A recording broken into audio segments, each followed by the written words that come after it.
It's round 4 of the 2024 NASCAR Cup Series. We leave Las Vegas and come to Phoenix Raceway. Welcome to one of the best short tracks on the calendar. IndyCar have raced here in the past, but it's always fun when we come here for NASCAR. And alongside me in the commentary box is Josh T and Adam Lemridge as well as the flyover begins. We've just missed the invocation of the national anthem because YouTube and Twitch was being a pain in the backside. But fresh from their IndyCar coverage as well. Well done, boys. You did absolutely amazing. Adam Lemridge and Josh T with us as well. And Josh T, starting with you. How does it feel then, leading a coverage and coming into this one?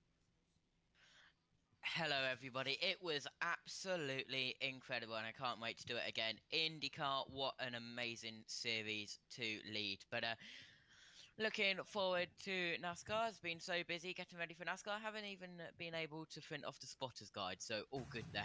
I haven't even got a spotter's guide either. I had 4 pages left from a 500 sheet at the start of the year. Gone through them all in notes. So I've only got 4 pages of notes in front of me. One's a box score, one's a track map, and 2 stats about Phoenix Raceway. The rest are on an iPad that's charging at 10%. Huh. Adam, hello. Welcome. Phoenix Raceway, always a great one here for NASCAR as well. But IndyCar, they did it better when we raced here for a couple of seasons. But I do enjoy a proper NASCAR short track race, and that's what we get here tonight. Yes, sir. Sure is. Hello, everybody. Josh T and I had an incredible start earlier with the NTT IndyCar Series, and now we go from the streets of St. Petersburg, Florida, now to the Valley of the Sun in beautiful Phoenix International Raceway in the state of Arizona. It's an all Joe Gibbs front row with Denny Hamlin on pole, Ty Gibbs alongside, and so far, it's been the year of the Chevrolet. Can it continue here today in Phoenix? Well, we have 500 kilometers, 312 laps. We will about to find out. Jess Ball and Omi are down in the pit lane. We'll be hearing from them throughout the race as well when they pop up and hear any icons. Good evening to you both. But as we look over Phoenix Raceway here, a wonderful Google shot just behind us as well. Pretty similar to what we're going to see. Cars are about to venture out onto the track. We're getting ready for the command. Sorry we missed the invocation and the national anthem. Literally, tech problems. And YouTube wouldn't work. So I may have called YouTube and Twitch a pair of something beginning with F. There we see the noise as well from the race directors as well, just getting into it. Just going to set up actually. 3 minutes. 3 minutes. 3 minutes into the command is given as well. I absolutely love that graphic. Isn't it great as well to hear through it? And Adam as well, just talk through a little bit. Phoenix Raceway, but the opening race, we've had 3 very, very good races in a row here this season. Do you reckon we'll get a 4th good race here today? Yes, I sure do, Josh. It's been quite a remarkable year to the start of the NASCAR Cup Series. 3 incredible races, like you mentioned, and now we're here at a 4th, and we'll be back later on in the year to crown a NASCAR Cup Series champion. It's always been quite an enjoyable visit in the Valley of the Sun over the years. We've had some incredible races in the past, and I think we are due for another one. You've had names like former driver Alan Kowicki get us win here, and when he won, he did something called the Polish victory lap, where he went around the track backwards to salute the fans, which was incredible, and it's always been exciting, action-packed in the Valley of the Sun, and looking forward to another incredible race today. Kyle Larson won last week at Las Vegas, driving for Hendrick Motorsports. And all I can say is Chevy has started the year off pretty dominantly winning the first 3 races. That's crossover. But 2. Yes, sir. Hey, Glenn. Well, I think that's what I love the most about it. Anytime you shake up a rule package in this sport, it does just that. It really throws these teams, these crews for a big-time loop. Had a 50-minute practice session. Didn't see the drivers that I thought would be up front. You didn't see a Kyle Larson dominating here. Didn't see a William Byron. What you did see is Denny Hamlin on the pole here for this race. I think that's something to keep an eye on, shaking this thing up. Well, it has shook it up a little bit, but I think the things that you're going to look for today is what happens after lap 20, because that's when we're really going to see who's got the best car. And you have to be able to be versatile. You have to be able to put your car in the middle of the racetrack, the bottom of the racetrack, the top of the racetrack, and you have to be able to make your way forward by doing that. And that's really the only way you're going to pass, is by putting your car in a different spot. So you have to be versatile. Don't give me that. What you have to do first you have is to be survive this versatile. restart. You Yeah, have to be true. good on a restart. Cannot lose 4 or 5 spots on a restart. You're going to take all those 20 laps he's talking about, digging yourself back out of that hole. That's right. You know how many of those 36 drivers are glad you're up here today and not one of them down there? All of them. Right. Perfect. Perfect. What is it about this place? Well, it's just a place that I always had a lot of success with and was close to home, and I wanted to do good here. So we put a lot of emphasis and a lot of effort into this track. All right. Let's go trackside. Phoenix Raceway. This is a moment you have all been waiting for. Are you ready to get the NASCAR Cup Series Shriners Children 500 started? Here to give the command to fire engines is international patient ambassadors for Shriners Children's Juan Diego and Gianna. Phoenix, Arizona, are you ready? Driver, start your engine!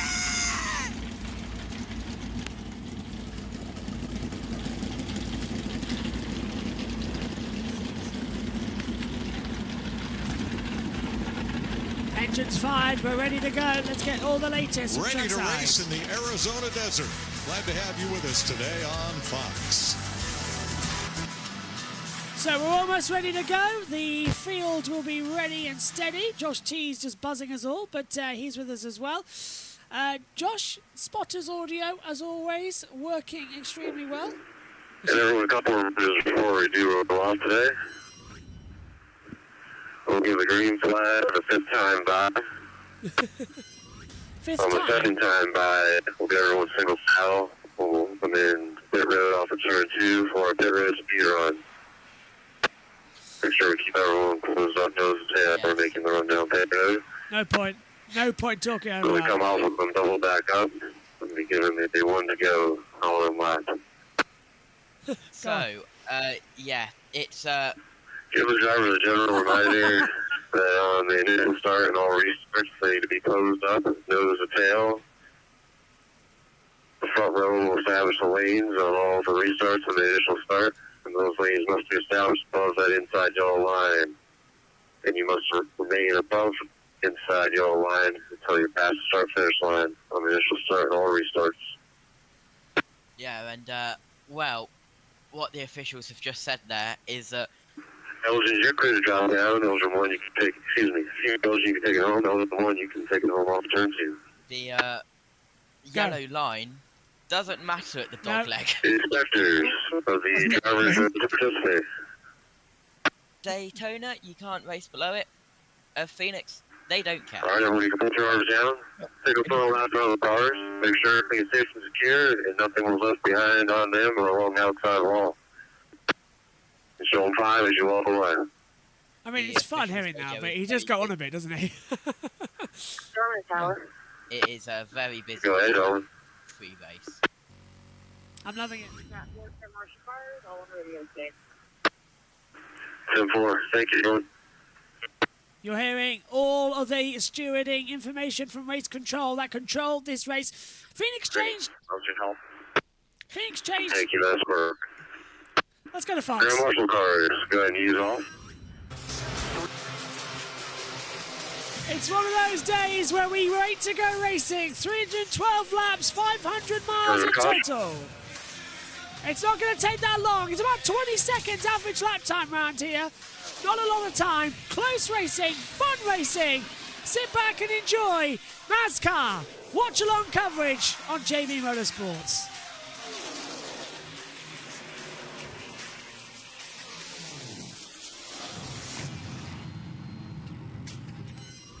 If you can't handle the heat, stay out of Phoenix. Who's going to rise from the ashes here in the desert sun? Welcome to Phoenix International Raceway, dubbed now Phoenix Raceway. They did some work on this track a couple of years ago in 2019. Let's check in with the drivers, starting with Denny Hamlin, our pole sitter. Since we've had a rule change, right? We've got a rule change out here. When I see rule changes, I think experience. Look for the experienced drivers. Look at you. On the pole, number one pit box, everything systems go for you today. Yeah, I mean, it's part of a bigger plan for us to try to get better at this racetrack. Chris and the whole team done a great job. Give me something a little bit out of the box from what we're used to. We're trying to get a little more competitive here.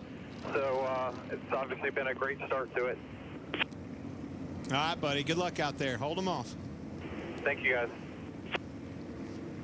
Let's have a look at the Shriners Children's 500 starting grid. Ford's had dominated qualifying until this week, but it's an all-Toyota front row. With Denny Hamlin, his 41st Cup pole, most of all active drivers, and Ty Gibbs matches his best ever Cup start. Starting third in the 9 of Chase with Chase Elliott, who won here in 2020, and Eric Jones with his best start since February of 2022. Look at this row 3 right here. William Byron won this race a year ago. Keep an eye on him. And Tyler Reddick, pretty fast out here. Best Phoenix start so far. Here's Regan Smith. It was oh so close 1 week ago for Tyler Reddick, the driver for 2311, the team co-owned by Michael Jordan, coming up just short in what was a fantastic battle with Kyle Larson at the end of the Las Vegas race. That disappointment this week was used by the team as motivation to come to Phoenix and try and get one spot better as they look for their first win of the season. The team told me the car today, very good. They feel very optimistic about their chances this afternoon. Chase Briscoe, the 2022 winner, shares the 4th row with Noah Gragson, who's been top 10 in 2 of this year's 3 races, Kevin. Let's dial up Gragson. Noah Gragson, Kevin Harvick up in the Fox booth. You've had a great start to the season with a couple of top 10s. You guys look strong in practice, qualified well. Tell us how you're going to keep that streak going today. Yeah, I appreciate you guys chatting with us. This is a really fun racetrack. This Third Pro team, they've been doing a lot of good work these last couple of weeks. It's been a lot of fun. So very grateful to be back out here, having a lot of fun. This is one of my favorite racetracks. Always a good crowd out here in Phoenix. Drew Blinkensurfer and the rest of the guys, they've been working so hard, and we've been enjoying it. So we want to keep this momentum coming, keep on executing, keep the race, going with clean execution. So we're excited to go. Packed house. It's going to be a fun one today.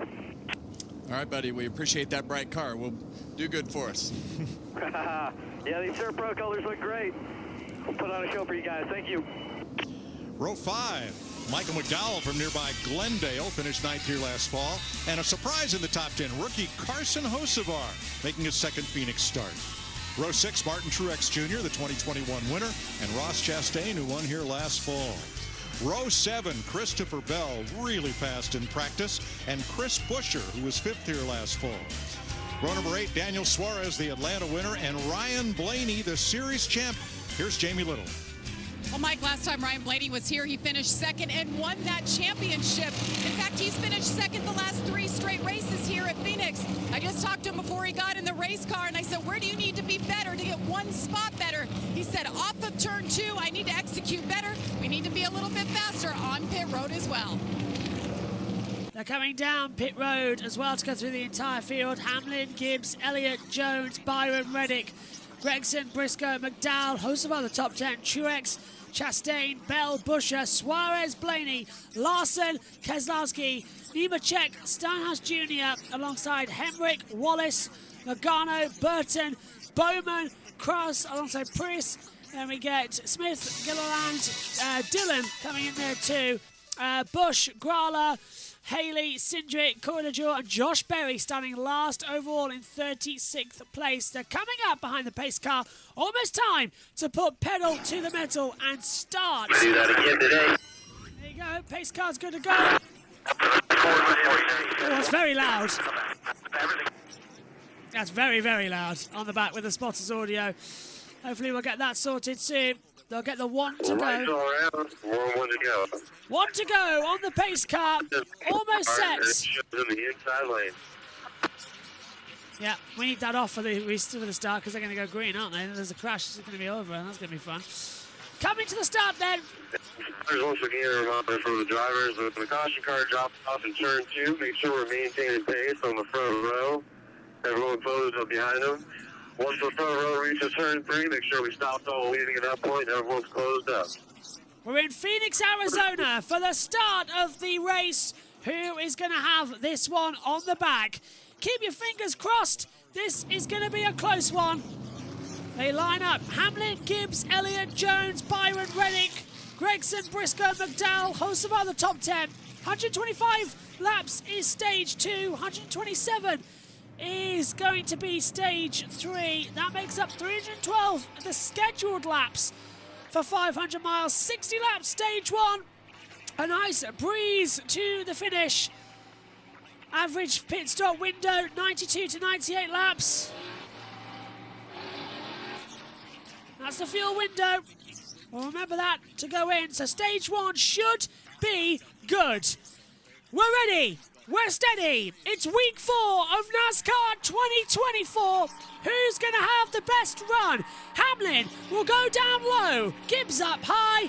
We are ready. We are steady. Green is given. Command is given after turn 2. They move the start line. It's green lights. We're racing in Phoenix. And immediately contact between Gibbs, who tried to touch the bottom of Hamlin as they cut down turn 2. And then it's into 3 and 4 once more. Round the outside. Gibbs trying to take it. Hamlin keeps on the low line as well. Just trying to have a few of them. But look how many are already off the track. It's a short track of racing. 312 laps will go by in a breeze. So will 60 laps of the first stage. 4 wide from the back as they come through 3 and 4, completing lap number 1 here at Phoenix, and into the lead goes, guess who? Ty Gibbs. Mott and Jones second, Hamlin down to third. Good start, Josh T. Yeah, absolutely an amazing start there as we are on lap 2 now. And Gibbs taking the lead there. Hamlin dropping down a couple of positions as well as we jump to Suarez and Carl Larson with the 20 of Christopher Bell on the outside. Timing screens finally catch up as Adam, they're going 6 wide down low at turn 2. Yes, they sure are. Here at Phoenix, you can go below the yellow line, and a lot of drivers will take advantage of going down there in the dog leg to get some positions made up, as we see going around the out as we see William are using the infield in the dog leg, and right now it's Ty Gibbs leading from Christopher Bell and Danny Hamlin. Round out your top 3, and I want to let everybody know that coming up next week is called, if you're watching here in the United States on FS1, you're going to see some of your favorite NASCAR stars trading in their steering wheels for, guess what, a bowling ball, because the PBA Trailer Professional Bowlers Association had their All-Star Weekend here this weekend, and you're going to see some of the best bowlers in the world compete with some of your favorite NASCAR stars. So if you're watching here in the United States, caution's out. Someone's in the wall. Someone's in the wall. Can't see what's happened just yet. Gregson was wide a little bit. He's side by side with Truex, unless it's these two. And our TV pictures need to have a bit of work on them. We have gone full course yellow, and we don't know why. There it is! The 3 and the 16. 3 and the 16 coming together in the backstretch. So Cindric and Dillon involved in that one. After the 3 by your crew go down on the low side racetrack, you should take a good look right at the entrance to pit road. Leaders in turn 3. Loud. Very loud. Still. massively loud, this Spurs audio. Peter, that is at the line. We did the 54. That's better. Buffalo's after the 3. You're clear out. There's Stay so 2 many lanes off the different outside wall, leaving radios on the outside Spotters lane. channel that some are way too loud, some are way too quiet. It's really hard to manage the volume. You've gone a bit quiet, but I don't know, that's normal because that's loud. So, Dylan's involved in that one too. Caution car, turn 1, caution car, you'll take him high. As the Buffalo's blowing it. Right, let's take a look what happened then. Mute that up for a second as we get some answers. Oh, the 16 gets loose out of 3 and then just calamities. And then we get into the side. Cindric gets in and Austin Dillon hits the side as well. There's just nowhere for anyone to go in that one, unfortunately. And it was pile of smoke. And Phoenix, if in the smoke, you're going to run into a contact. Yes, that's true. And that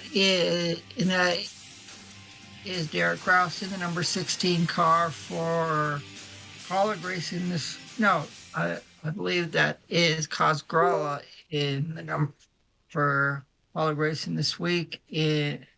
As we're under our first caution of the racing, like I was saying, some of the best bowlers in the world are there this weekend, competing in the PBA Tour All-Star Weekend. And if you're watching in the United States, you can start to watch the action this Friday night at 6 p.m. Eastern on FS1 and over on the PBA Tour YouTube channel. They'll be uploading all the action as well. So it should be interesting to see how the best in NASCAR do alongside the best bowlers in the world come from the PBA Tour. And also you're going to see some people from the Fox NASCAR team like Trevor Bayne, Jamie Little, and Phil Parsons will be trading the microphones in for a bowling ball. So quite a unique weekend there this weekend in the Valley of the Sun in Phoenix, Arizona. Austin Cindric is done for the day. Oh. That's from Bob. Aww. So Cindric's out after that first contact. We've only gone a couple of laps. I don't know if we can throw to them, so I'm going to say that, reminding viewers that Omi and Jess are in the pit lane. And Jess will probably hollow up every time she wants to say something anyway, so we'll hear from her. But she's doing a load of other things, and tyre change is going in again. This is it Dylan coming in? I can't see who's typed in. White roof, so it can't be Dylan. Is it Derek Cross? No, it's not the 16. Don't know who just dived into the pit lane there. Timing screens are not showing us. It was Chris Busher with the buildsubmarines.com entry. I wonder why we didn't get told about that on our TV, on our pictures here. Oh, there we go. I had to search for the sponsor on the top of the roof on the spotter's guide. It's not. Do you know? There's no signal delay either. It's just really laggy at the moment, which is a surprise. So I just checked. Is there still Discord lag? Oh no! It's the timing screen lag. It's lagging like crazy tonight, actually. Timing 71 needs an update, I think. Looking at it. Anyway, under caution. Shouldn't be too long. No cars on the track. So are we coming to green this lap? We'll have a look. Shall I put the officials radio back on? Yeah, we can have a look. Still waiting on a restart of time. Let's hand over to Fox, though, at the moment. Mike Joy. Coming around to complete lap 10 under caution. A review of what happened in turn 2. It appeared Derek Krause spun without contact, but it involved Austin Dillon. Austin Cindric. You're going to see Derek Krause right there. He just splits that yellow line and loses. It will be one to go when they get here. One to go. The drags and keep them in the positions they've chosen. Yeah, we were meant to go this time, but it was aborted. You've gone quiet now, Josh, so it's like whatever's happened there, your mic's gone quiet on that. Me? Quiet? Never. That's better. Oh, you quiet? No. Oh, no. So I think my headset needs an adjustment after this weekend as well. I bet it was still on like the setting that I had it for IndyCar because I was shouting like I was up because I was leading, but now I'm chill. You're chill. You're chill. I'm not chill. I've got to go the shouty. Okay, come on. Let's get ready to go green again. What's the thought? Is there a difference? No, there isn't. I was just checking there's a difference between the two. Pace cars going in. So it's Gibbs, Jones, Hamlin, Reddick, Elliott, Byron, Briscoe, Hocevar up to 8th, McDowell and Gregson. Confused, drag, caution car, lights all around. We're back on 1 to go. So they're still staying 1 to go because pit lane's got the 2 cars stuck down there. And this was the 8 coming into the pit lane.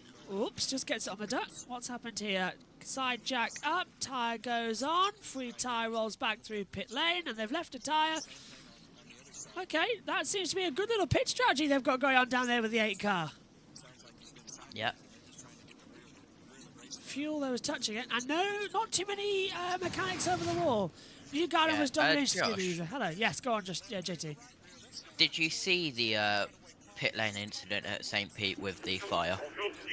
Brake fire! Clear, caution car, we're coming to green this time. Keep everyone closed up, nose to tail. I didn't see any other. You said something, I missed that. I saw the brake fire during qualifying. So today there was a fire due to a fuel spill on a Braun's car. Oh, no, I didn't see that bit. Massive. Yep. How did me and Megan not spot that? Something must have been happening in MotoGP at the time that we were having eyes focused on that, because it was directly below us. Anyway, we're coming to the green. We've got some punchy music in the background, but now they can get ready to go green again. Right. Attempt number 2 and starting the Shriners Children's 500 here at Phoenix Raceway. Are they keeping it going? It's slopey as... Oh, hell, yes. Hang on. The gas is keeping weight off the right rear. Like when I touch the flat, it just jacks sideways. If I touch a different banking angle... We're coming to the restart zone and we are racing again. Trust Fox to miss it by focusing on Kyle Busch. Gibbs gets a good restart. The 43 car Jones and Hamlin's going to have to defend from Tyler Reddick, has come down low into 2 and 3, and he is going to take second position. 3 lanes forming. Mid-back, Hamlin will back out of it, and now they'll slowly start to get the run on. Coming out the back into 3 and 4, Gibbs, Jones, Hamlin, Reddick, Byron, Elliott, Hocevar, Briscoe, Gregson, McDowell, the top 10. Shouldn't be too long of a first stage as everyone's sweeping immediately down low, JT. They are not even taking this part of the track as any form of advantage. They're going below that line as much as they can, dipping off the banking, which is from 3 degrees to 15 degrees of banking, so it's a bit different. Yeah, absolutely, as we go round the circuit now, up towards the start-finish line out of turn 4 to complete another lap, as there's a couple of cars going side by side. The 14 of Briscoe with the 19 of Truex Jr. And look at that, everybody going down low. I think we were 6 wide there momentarily as they try and group back up. And one thing that could happen, we've not seen it for a while, is that if you get pushed down low, you're straight into pit lane if you leave it too late. Yeah, I don't like that because, as you see, Adam, they're going to go do it again now on this lap. They're going to go 6-7 wide, and if you hit that pit lane line, you have to commit. Yes. And it's a long pit road. It is. Yes, it sure is. And I want to give a call to Alex Bowman because he has a quite a cool livery on his Ally Chevrolet this weekend. Has a lot of cats and dogs on it. The reason is it's for trying to get homes for cats and dogs in a shelter, and I can say I actually have 3 cats at my house who came from shelters. So if you're watching and if you want a cat or a dog, the best place to go is to your local shelter, because all those cats and dogs need a good home. So support your local shelters across the United States and around the world. I agree with you, Adam, 110%. Brad Keselowski taking a completely different line to the rest of them. Immediately down low, yeah, shelter's best place to go. As they continue on the attack. Gibbs still leading by 0.6 of a second at the moment. They'll try... hang on. What's happening here with my mic? There we go. My mic was... sometimes you have to reset them on the gain volume. There we go. So the gain was two thingy. So the mic goes lower if it takes seconds auto. So I've reset it. Anyway, Gibbs from Jones, Hamlin, Reddick coming into play as well with the party. Side by side we see as well Gregson and Larson. Larson down low and Gregson up high, and they've been together the majority of the race, including with the cautions that came out.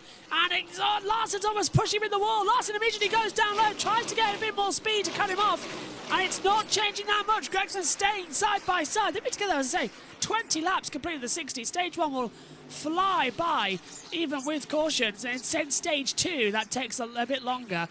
At 125 laps, stage 3 127, takes us to lap 185, then to lap 3 112.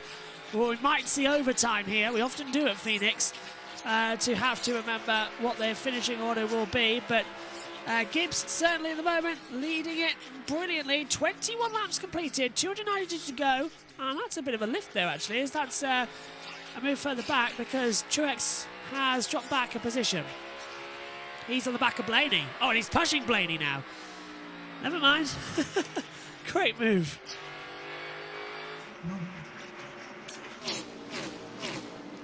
I don't know if I asked for lemonade or water. That's a weird taste from that Vimto. Does taste weird. Yeah. The top four right now are all. The top four right now are all Toyotas, and the first Chevrolet is Casey Lane in fifth, followed by his teammate William Byron in sixth. Michael McDowell for Motorsports is seventh. Carson Hocevar for Spy Motorsports is eighth. Chase Briscoe for Stuart Haas Racing is ninth, and rounding out the top 10 is Ryan Blaney for Team Penske. And how cool would it be, guys, to see someone from Team Penske win here today after what we saw earlier in the day with Justin Newgarden completely dominating the streets of St. Pete in the opening round of the ATT IndyCar Series. How ironic it would be if they did dominate. I mean, how many series do they want to take this evening? I mean, take your pick how many we're going to have, but it would be nice. I think it's a possibility we could see it coming in. So keep our eyes closed. Open. Eyes down for full house. That's what we need to see, yeah. One caution so far here at Phoenix. Getting the hammer out. Oh, and I hope that mechanic moves his arm. Oh! Bashing it off with a sledgehammer, and the mechanic nearly, coming out with one finger. You stay with us on the international feed with 287 laps to go. Think how short we had the racing back at the Clash. It's around about the same. We're already on lap 25, 287 to go. It's 60 laps to get to at the end of stage 1. Ty Gibbs is leading this race by a country. Well, he's got about half a second to Eric Jones. We're watching the two now. That 43 car, the legendary 43 coming through, just can't find a way through. But JT, it's all about saving as much fuel as you can through stage 1. They're going to be fueled low because we can go 92 to 98 laps. So they fuel them low stage 1, hope for cautions, and then fill them up for the brim in stage 2. Yeah, absolutely. That is what most of the teams are going for, but some other teams will go for a full tank at the end of stage 1 and hope that there's not a caution in stage 2. There's Ty Gibbs leading the way at the moment. 28 complete. Kyle Larson's dropped down to 13th position as well on the monitor. As a little update for you. Just double checking that everything was working on the Fox feed we've got up here in the box.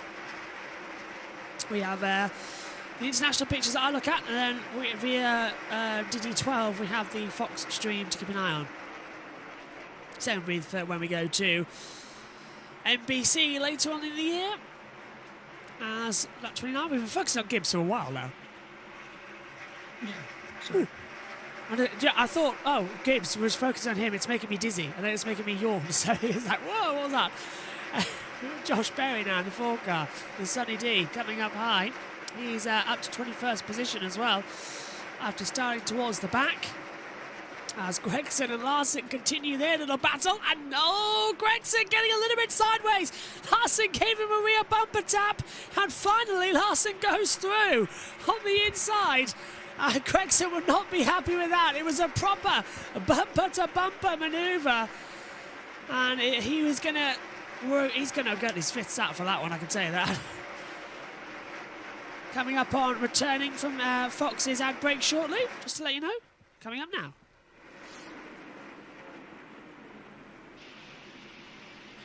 You're back with us on Fox Sports. If you're watching along with us on JB's watch-alongs, hello everybody. So we're back on the TV pictures. If you're wondering how we do that so well, we get the guide of how long all the advertisements are going to be. So I know when they're coming, and we all know when they're coming. There's the Goodyear blimp watching on at the top. 31 to go of this one as we continue in. We're halfway in the opening stage of the day. Jamie Miller's in the pits. In qualifying, they qualified fourth. That was his best effort ever here at Phoenix, his best on the year. I talked to his crew chief, Dave Ellens, and he said there was one major contributor. We got to come here and test. He said we got a 54-lap run, and that gave us a great indication of where this car is going to go on the long run. On Friday, the most laps any of these teams got was 20, so it's paying off so far. Pretty happy in there. Wants to tighten them up on this first round of stops. Cheers, Jamie. And Adam, these stops when we get after the stage, that's important. Will we see tyre changes maybe in this first stint rather than fuel? Yes, I do believe we will. And we raced for right about over 20 minutes. So like you mentioned, Josh, these laps go by quite quickly here in the Valley of the Sun, as we see William Byron, who won the Daytona 500 to start the year off, and Ty Gibbs is looking quite solid in that number 54 Monster Energy Camry for 2311 Racing, and the way he's looking, guys, it looks, even though it was an exhibition race, he came close to winning the Clash of the Coliseum. Maybe today will be his day in the Valley of the Sun. Yeah, absolutely. And scoring have just confirmed that Austin Cindric is officially out of the race, so confirmed day done there. And coming round now on lap 35, now 36 of 60 of stage 1. Of course, 312 laps. Now it's Gibbs, Jones, Hamlin, Reddick and Elliott, the top 5. Gibbs has had a commanding lead currently, led all laps of the race. Of course, overtook Hamlin on lap 1 as we're looking at Chase Elliott. Currently 5th, started 3rd, so drop of 2 places there for the number 9 car as well. William Byron, who raced, of course, in the Xfinity Series yesterday, is back in his Cup Series car now. And Austin Dillon, involved in the first caution, is 3 laps down in 35th place. But Adam, as we're on lap 38 of 60, just started now, looks like Gibbs has got a commanding lead of Joe Gibbs Racing. Yeah, sure does. Sure does, Josh T. I think Ty Gibbs is gonna have a solid day today, and you know what? I wouldn't be surprised if he finds his way to victory lane either today or sometime this year. And those Toyotas have looked solid since the start of the green flag, and top 4 our team Toyota with Joe Gibbs Racing in first, Legacy Motor Club second, Joe Gibbs Racing third, and 2311 Racing with Tyler Reddick is fourth. So Blaney. Looks like Joe gets raced. Blaney up the inside. Looks like Joe gets raced. Gets ahead of Hocevar. Go on, Adam. And on the inside, Ryan Blaney gets around Carson Hocevar. He gets into 8th position as we start lap 40 of 60. 20 to go in the first stage of the Shriner Children's 500K. That is 500 kilometers, 312 laps, and 312 miles. So easy to calculate how to convert kilometers into miles. Gibbs leads 4/10 to Hamlin, Reddick, Elliott, Byron, McDowell, Blaney, Hocevar and Briscoe. They have the top 10 at the moment. We're coming to the closing bits of this opening stage here for the Shriners Children's 500. The first of 2 races here at Phoenix Raceway. The last one will round out and decide who will be the champion as the 43 of Gibbs side by side with the race leader. And Jones and Gibbs side by side, the 54 of Gibbs, the 43 of Jones on the inside. Can he make through? Finally, trying to go for that crucial manoeuvre. They're side by side, staying down low. Good time for Fox to go completely away from advertisement break when there's a battle for the lead. And Jones backs out of it. Gibbs stays up in the lead. But Hamlin's right on the outside as well to try and capitalise on anything. Hamlin's got a much better run out of turn 3. He's right at the back of the bumper. He touches the back of the 43 car. Coming on the inside line of the penultimate corner. Across the control line in about 3 seconds time. 45 with Tyler Reddick trying to go around the outside of Hamlin. Through 1 and 2 we come. Hamlin's going to have to give him room. The 45 backs out. Hamlin did give him room. Reddick's going to try and keep it back on power. Swings it round the outside. Top 4 in a battle here with 15 to go of the first stage.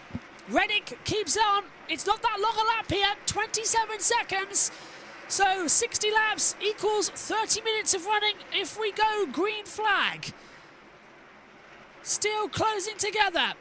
And the 45 of Reddick completely out on the outside. JT gets ahead of Hamlin, and Hamlin was out of that the minute he opened the door. Yeah, absolutely. As Eric Jones just in front as well of Tyler Reddick, and Denny Hamlin just behind on lap 46 of 60 in stage 1. Reddick going to go down on the low side, but we cut back to the 4 of Josh Berry and the 10 of Noah Gregson just behind. Oh yeah. And going down low, Carl Busch as well. Is your team? Is it actually streaming on VS Sports 1 or 2 right now? 2. Is all races on TV this year? Yes. Oh. Considering that we're only 2 seconds out to that, the timing screen's behind anyway. I'll stay with the international until we need reason to change. 45. I've synced see. I've synced mine up with yours. Oh, don't depress me. Or tried to. Reddick on the inside gets to second place ahead of Jones. Jones fighting back, down low. Side by side on a little bit of brake power. Just keep it together. Tight enough to make it through. Hamlin's coming back in for a fight round the outside. Phil thinks going to move down low. No, not going to work out there, I'm afraid. A little bit of a change around as well. Clint Boyer run back in 2012. Yeah. Kevin Harvick's 8th place, 8th Phoenix win back in 2016. They're the 2 up in the Fox box at the moment. Let's catch a word with them, actually. Ty Gibbs held off the charge from Eric Jones. Jeff Gordon was involved in that Clint Boyer run, I believe. Yeah. There he is. Yeah, he was. Miss old Jeff. Colin told me he was coming in late last night. Didn't give me a chance to hang out with him, but a lot of fun at these racetracks. A lot of experience sitting there on top of Chase Elliott's box. He's trying desperately to keep an eye on what's happening on the TV pictures right now. 11 laps to go in this stage as they continue to attack. And now Gibbs is under a bit of pressure here because he's backed a little bit too much, Adam, and now everyone's starting to come to play. You got that right, Josh. You got Tyler Reddick for 23 Loading Racing, hot on the Monster Energy Toyota's tail. Denny Hamlin for Joe Gibbs Racing is third. Eric Jones for Legacy Motor Club is fourth, and Chase Elliott is the first. Chevy in the fifth position. Tyler Reddick wants to get those stage points away from Ty Gibbs because those could help him as the season progresses, as we get closer and closer to the playoffs, which will happen toward the end of summer, beginning of fall. So you want to get as many stage points as you can right now, as we see the Hendrick Motorsports teammates Chase Elliott and William Byron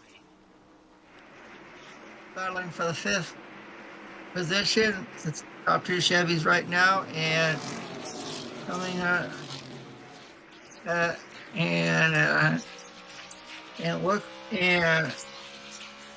McDowell's in the mix as well. In seventh, Brian Blaney is eighth.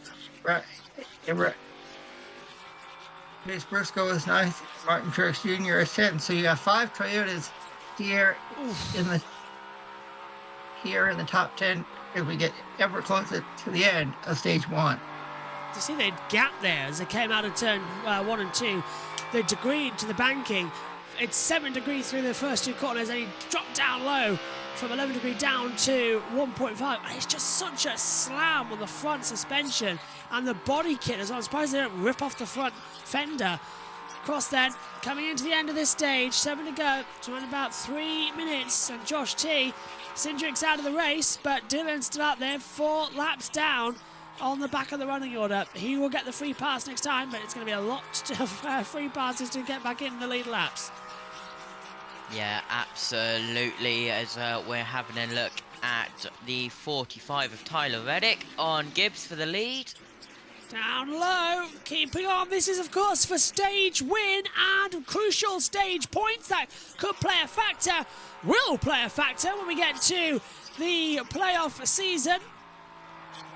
And lifting off massively was Ty Gibbs, and Tyler Reddick right behind him. Toyota's out front here at Phoenix. Many people saying this is where the normal season begins. They said that in Atlanta, they said that in Las Vegas.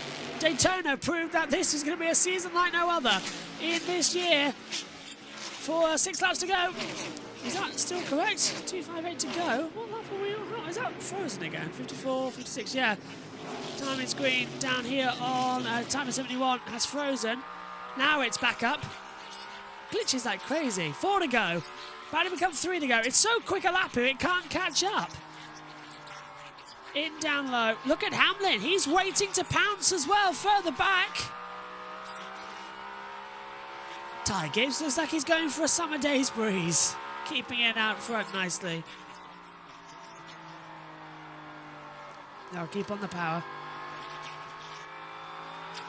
Oh, down low. Gibbs has left the door open to Reddick, and Reddick's right alongside him as well as they come to start 2 to go in the first stage. Reddick's on the inside line, and up high goes Gibbs. He's lost momentum. Reddick did a breeze pass. That's going to be the run to the line. They're side by side across the control line. They were separated by 12 thousandths of a second. Reddick swings down low, comes up high, and should have the necessary advantage to keep the lead of the race. This is unbelievable. And yet, Reddick's got it. Reddick's going to win the stage one. We're coming to the white flag. In this first stage, the green checkered is getting ready to be flown, and Reddick's going to pick up another stage win in 2024 as he comes up. Hamlin's waiting to attack Gibbs as well as they come through. Streaming by. Well, Gibbs held on. He's not done yet. He's trying to go down low. Reddick's lifting up high. They're still so close, but there's only one more corner to go. Can Gibbs get him?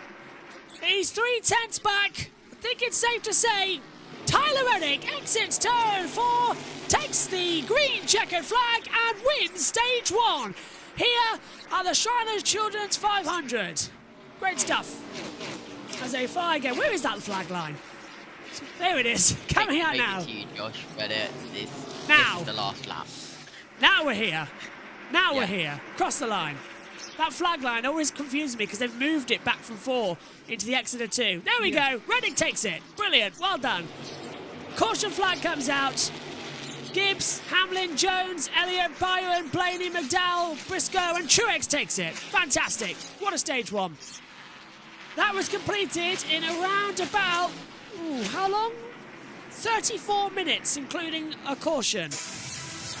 Roundabout average, actually. It was quite quick. Tyler Reddick then wins stage 1.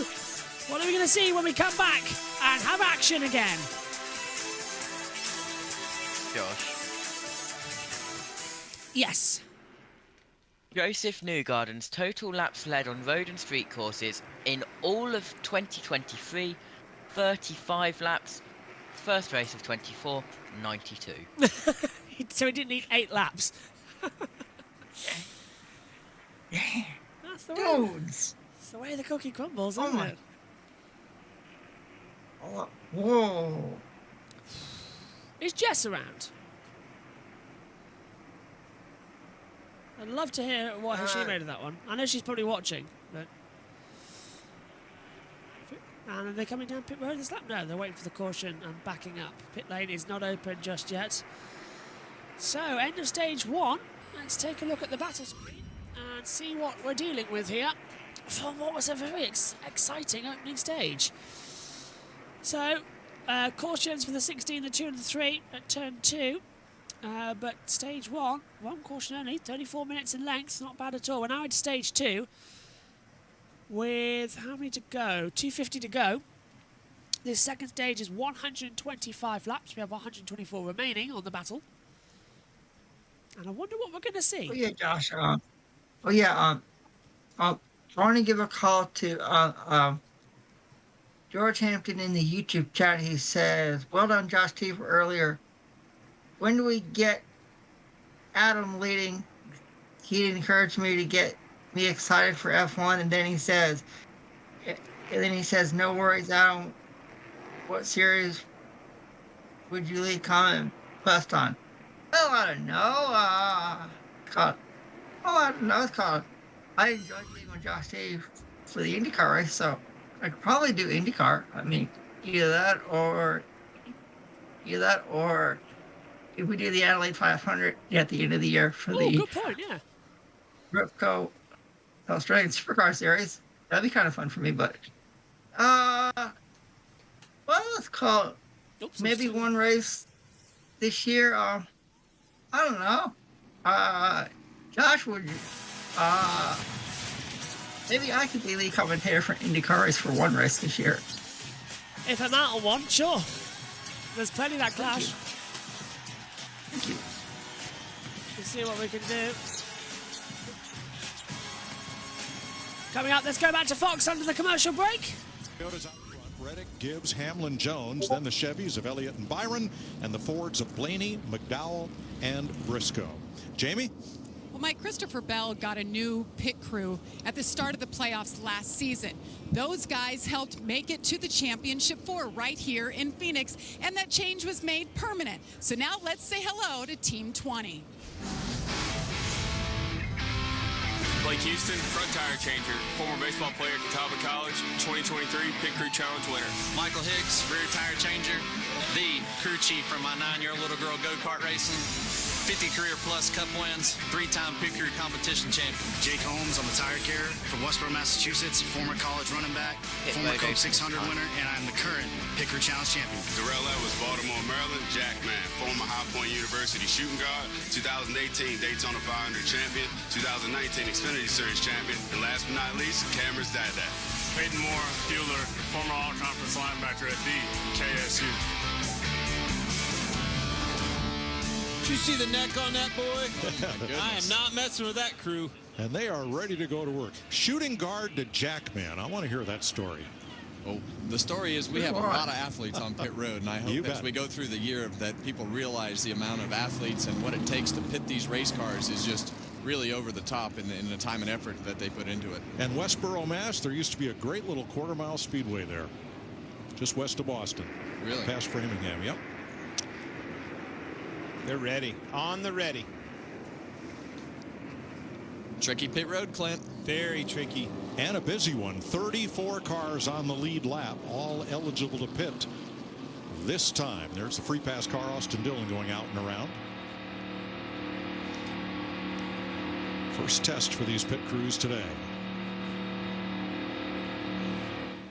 Jamie?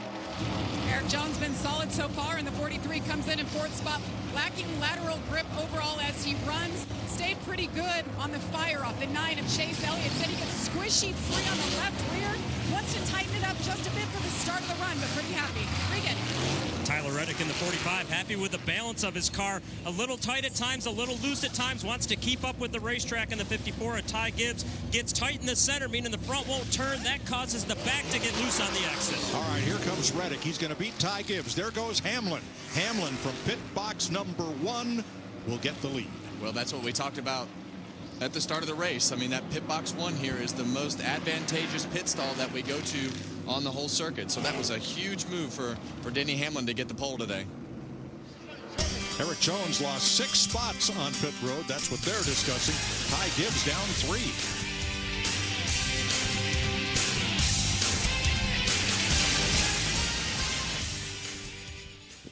Still under caution here as we await the stage break resume.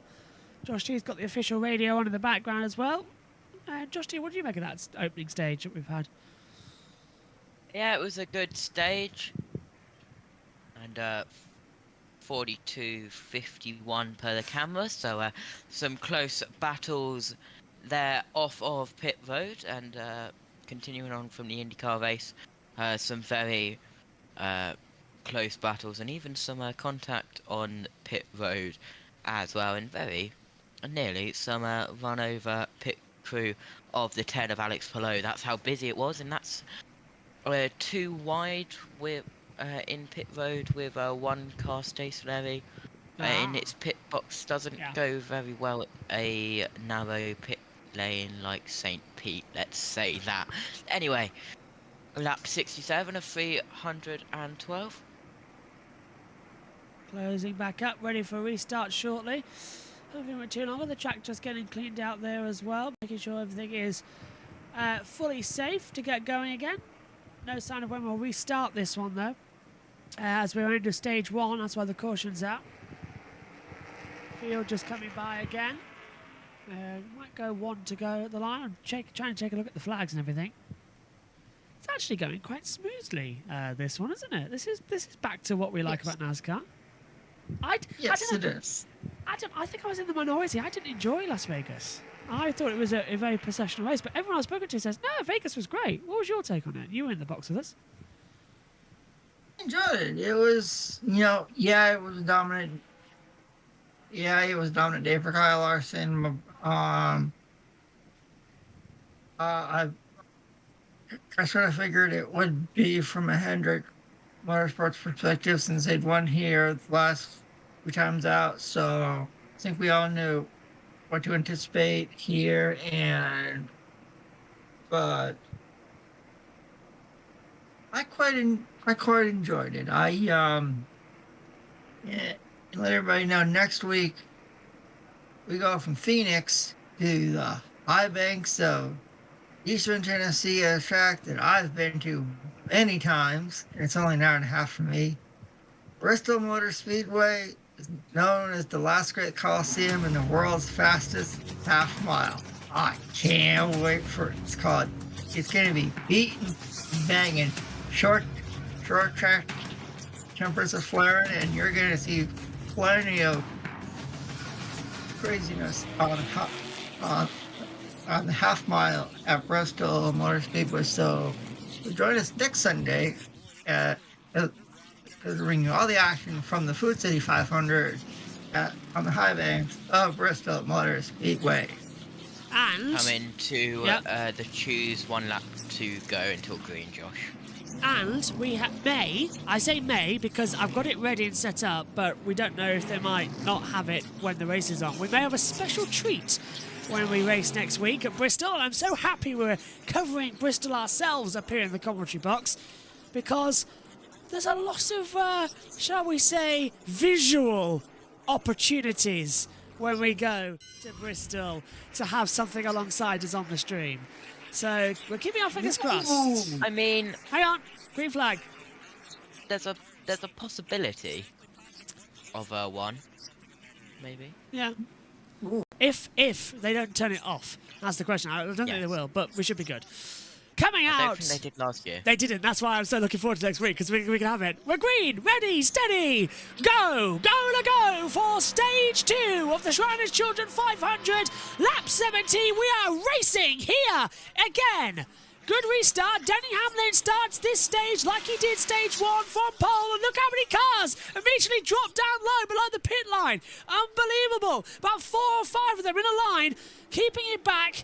That was Ty Gibbs trying to go up high as well. He's batting up a 3rd position with Byron round the outside. Keselowski's coming into the mix, but so's Jones and so's Blaney. And Briscoe coming in. There's the 9 of Chase Elliott as well. He's really flying, and he moves up into 3rd position. Gregson's battling with the 43 of Jones and the 14 of Briscoe. Gregson goes up to 8th place as well. Smooth restart as we lose pictures. There we go in the back. That was a problem with Fox's camera. Not ours. As Gregson's in trouble from the back, the helicopter camera decided to have a paddy. Whew. This is good. This is better. Now we're going to see fuel windows coming up too. So it's 92 to 78, 98 laps now that we have to start counting. Oh, it's so good. And battle for 4th position as Gibbs and Byron side by side, and just behind them we see Blaney coming in. Gregson's coming up too, actually, so he's gained up a couple more places. As they sweep back through, Byron, who won the 500, is alongside Ty Gibbs, who was finished 2nd in stage 1. If you're just joining us, had an opportunity to win it, but lost out a bit. For some reason, we're sticking with the heli cam on the international feed when Fox are on the low cameras, following it side by side and on board. So I don't know why that's the case, but I'll take the heli cam because it's showing us that Byron's got much better drive coming out of 3 into 4 and 5. Yeah, 5 corners on this track. 1 is the kink where the start line is, then it's 2 and 3 in the normal banking, then 3 and 4, then 2 and 3, then 4 and 5 on the other side of the track. What has gone on with... And Fox have cut the international feed. That's what's happened. So we're watching Gibbs down low. Up high comes Byron. We have no timing tower, so we're having to do this completely by numbers, boys. Like the old days. Oh. Wow, okay. I just realised Josh T doesn't remember when Formula 1 doesn't have timing graphics on the screen all the time, and you had to just know the cars and rely on Murray Walker and Martin Flood to tell you what was going on. Let me tell you, it was a dark time. But a better time, because you were forced to learn the drivers. We didn't have fancy graphics showing us. We knew them by name and helmet. That's why the helmet was so important. It was funny. If you were lucky, a little thing would come up at the bottom of the screen saying leader, Michael Schumacher, and like 46 laps to go or something or other. And then at the end of every lap would get a timing ticker, so you know they're coming up with the top 4 names. It was a different time. Replay. Yeah, well, because of how NASCAR is with how close they are, here's Wallace and the number 1 of Chastain having a little bit of contact, sending Chastain up into the wall, but because of how close NASCAR is on the ovals, timings update every single time they cross the line, so they might be a little bit incorrect as Chastain goes low, trying to get back up to the bumper of Bubba Wallace as we cut to Bell and Eric Jones side by side. That's why we might be a bit glitchy this evening, because the timing screen's doing its best to keep up with about 36 cars doing different lap times at a 27-second track. Can't wait until we get to tracks at 15 seconds on this calendar. It broke at the Clash, for goodness sake.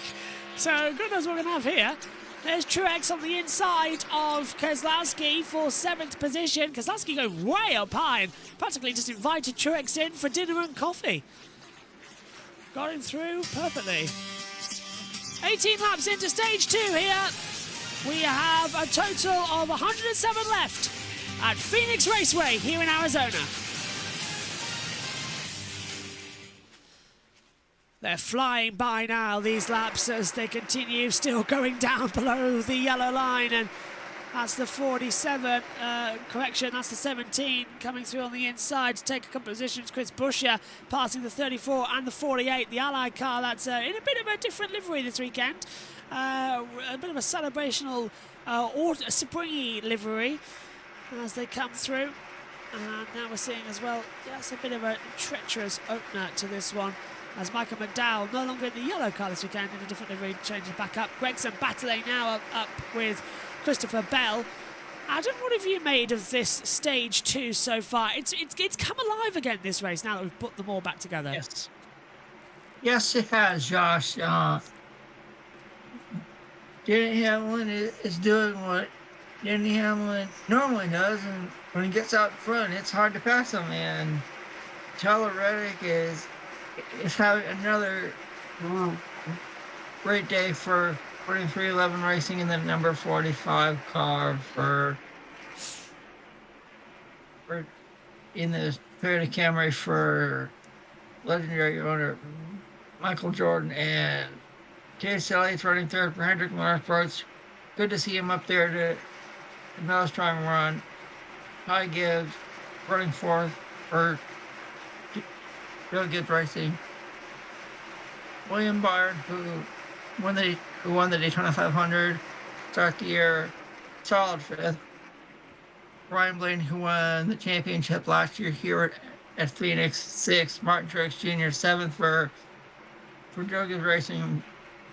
Brad Keselowski for RFK Racing in eighth.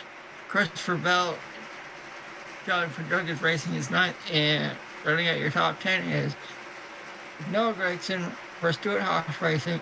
And you know, guys, Noah Gregson's livery this weekend kind of reminds me of when someone named Danica Patrick, when she competed in NASCAR, when her sponsor was GoDaddy.com. Yeah.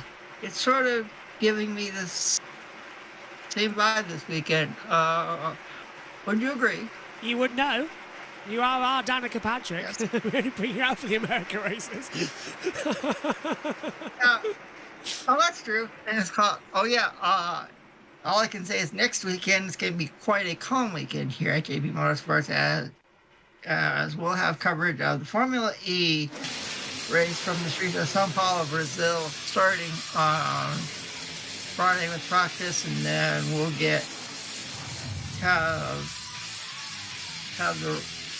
have the race on Saturday, and then Sunday is the NASCAR Cup Series race from the high banks of Bristol Motor Speedway. So after a crazy weekend, this weekend it'll be you could sort of say a much calmer weekend for us next weekend here at JB Motorsports. Hopefully a special guest. Well, what? It's such a calm. Don't worry, Just. It's nothing broadcasting related. Okay, Chill. good. Relax.